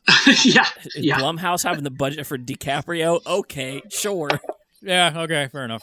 I like this. It's got a Bill and Ted's kind of feel to it. Yeah, it would be it's like a grounded. It should be like that. Yeah, it should be goofy, fun. I would like to see Leo express his comedic side. Oh, Yeah, 100%. He could be funny. I saw Wolf of Wall Street. He's kind of funny a little bit in Django Unchained. I just love the beach though, right? Funny in a He tells bad that way. one guy, Yes. it's like, you're real fucked in the head, right? Like, there's some comedy that he has that's actually pretty good. So, Sure. Yeah. Mhm. I mean, good actors can do drama and comedy. They're kind of linked. Yeah. This is a fun game. I might keep this up. Yeah, keep this up. Let's do this next It's just a time. little. Mine was Money in the Bank yesterday. What was yours? I think I saw it on Twitter. It was Waititi, with the main actor is going to be Awkwafina, and the co-star is Andy Samberg, and it is a comedy. Oh yeah, that's like money. that's I said So money my in the thought, bank. my Money in the thought bank. is that it's like it starts out like it's a buddy cop comedy, but then Awkwafina realizes that she actually has some like superhero powers, and then it becomes Andy is her her cop that rides along with her and stuff like that, and he becomes suspicious of her superpowers as she's doing like her coply stuff throughout the day. Right. I think that could be a really interesting thing. So cop out, but good. Yeah. Yeah. Kind of like Cop Out, but like with a good Spider-Man introduction, like a good first Spider-Man film vibe too. Oh, sure. Okay. That's fun. Yeah. Let's close it out there. That's a positive note to leave on. Yeah. No more negativity. Unexpectedly positive for this episode. I was hoping for it, but we got there, and so I'm happy. Yeah. Woo! Aaron, Jesse, thanks for your pitches and being here. Yeah, thanks for having me, John, guys. I appreciate thanks it. Also for being here. Do you want? Of Yeah. course, love to have you back on All for your right. own pitch. Just let me know your movie and when, and I'll get you on. In the meantime, though, if you want to plug Absolutely the appreciate things you that, do on guys. the internet, Well, this is the one thing time that I and do place. is the host of Hoodoo TV. It's a YouTube channel, hoodootv.us. You can get directly to there. At Hoodoo TV, we do podcasts, comic book reviews, news. We also have the Get Valiant podcast as one of our featuring shows. Also host with that, and where we talk everything Valiant Comics, review the comics. So if you're fans of that, you want to know who Bloodshot really is, Hoodoo TV is a place. Get Valiant's a place to do that. And we're also covering the new comic book publisher called Bad Idea Society. That's hitting the shelves in May, hopefully, depending on what happens with the state we're at in the world. Right. right, If there are shelves. right. Pretty Yeah. much. Hey, the world is going to shift, and it's going to be uncomfortable, and we're going to make it. Somehow. Somehow. Right. Not saying America's going to make it, but humans will make it. Yeah. Yeah, thanks so much for coming on. Please go check out those things. Aaron, do you want to plug anything since you were Sure. guesting? My Twitter is at Aaron Moriarty YT, and I also have a YouTube channel where I play The Sims. That is youtube.com/c/ I just realized that's your name. Aaron Moriarty's YT. doing great in the show The Boys, so I hope you guys are watching that. That'd be great. That's a good I point. wish I was her. I wish I had her paychecks. The her books are better. That show is amazing. Everything. They're Could I just different. be her? They're so different that I can But they're great. I can Yeah. I can make Absolutely them phenomenal show. distinct. They're both great. Yeah. I'm excited for season 2. I really hope season 2 is doing a new thing. Well, they have to continue off with where they left off in the first season. Well, Right. it was totally new because in the book, Becky is actually dead. She's dead. Whereas in the show, she's alive. Well, and they're coming Right. out with She's the been new hiding Becky. entire time. The Boys, Yeah, the so Becky. That's the big change they've got. So, Yeah. Oh, yeah, I saw that. Dude, they're doing a prequel. oh, Well, it's a prequel / sequel. Yeah, storyline. Yeah. interesting. Ennis has been going back to the well. He recently did another Punisher book called Soviet, which is really, really good. Interesting. Yeah. My dinner's ready, so I'm gonna bounce. Hey, that sounds like a good place to end the show. Thanks for Yes. listening to the Film Rescue Show. You can check us out at Film Rescue Show, filmrescueshow@gmail.com. Send your pitches and your movie pick. We'll bring you on the show. I'm going to say John's in line ahead of you at this point. Yeah. But anyone's welcome. Yeah. Also, patreon.com/Montresor Media. That's our parent company, and that's where you can go to get all of the uncut. I think this is going to be like a 3-hour podcast Probably. on Patreon. This is a long one, yeah. If you're listening to this on any other broadcaster, just know you can go to patreon.com/Montresor Media. Hear the uncut versions where we say silly Damn it, you didn't things tell me and that when I get started. weird occasionally. We tangent all the time. It's a lot of fun. I'll let you listen ahead of time. I do that with the guests. Let them listen. Oh, we back had great to make conversations. Sure they we had didn't great say anything conversations. they don't want said. Yeah. I don't think you did, but we kept like I promised Dinesh, we kept this genial. We didn't throw anybody under the bus. We kept it calm. I'm Yes, leaving we this do, positive, sir. so I'm going to take that as a good sign. Love you, Dinesh. Thanks for listening, and good night. Good night. Stay valiant.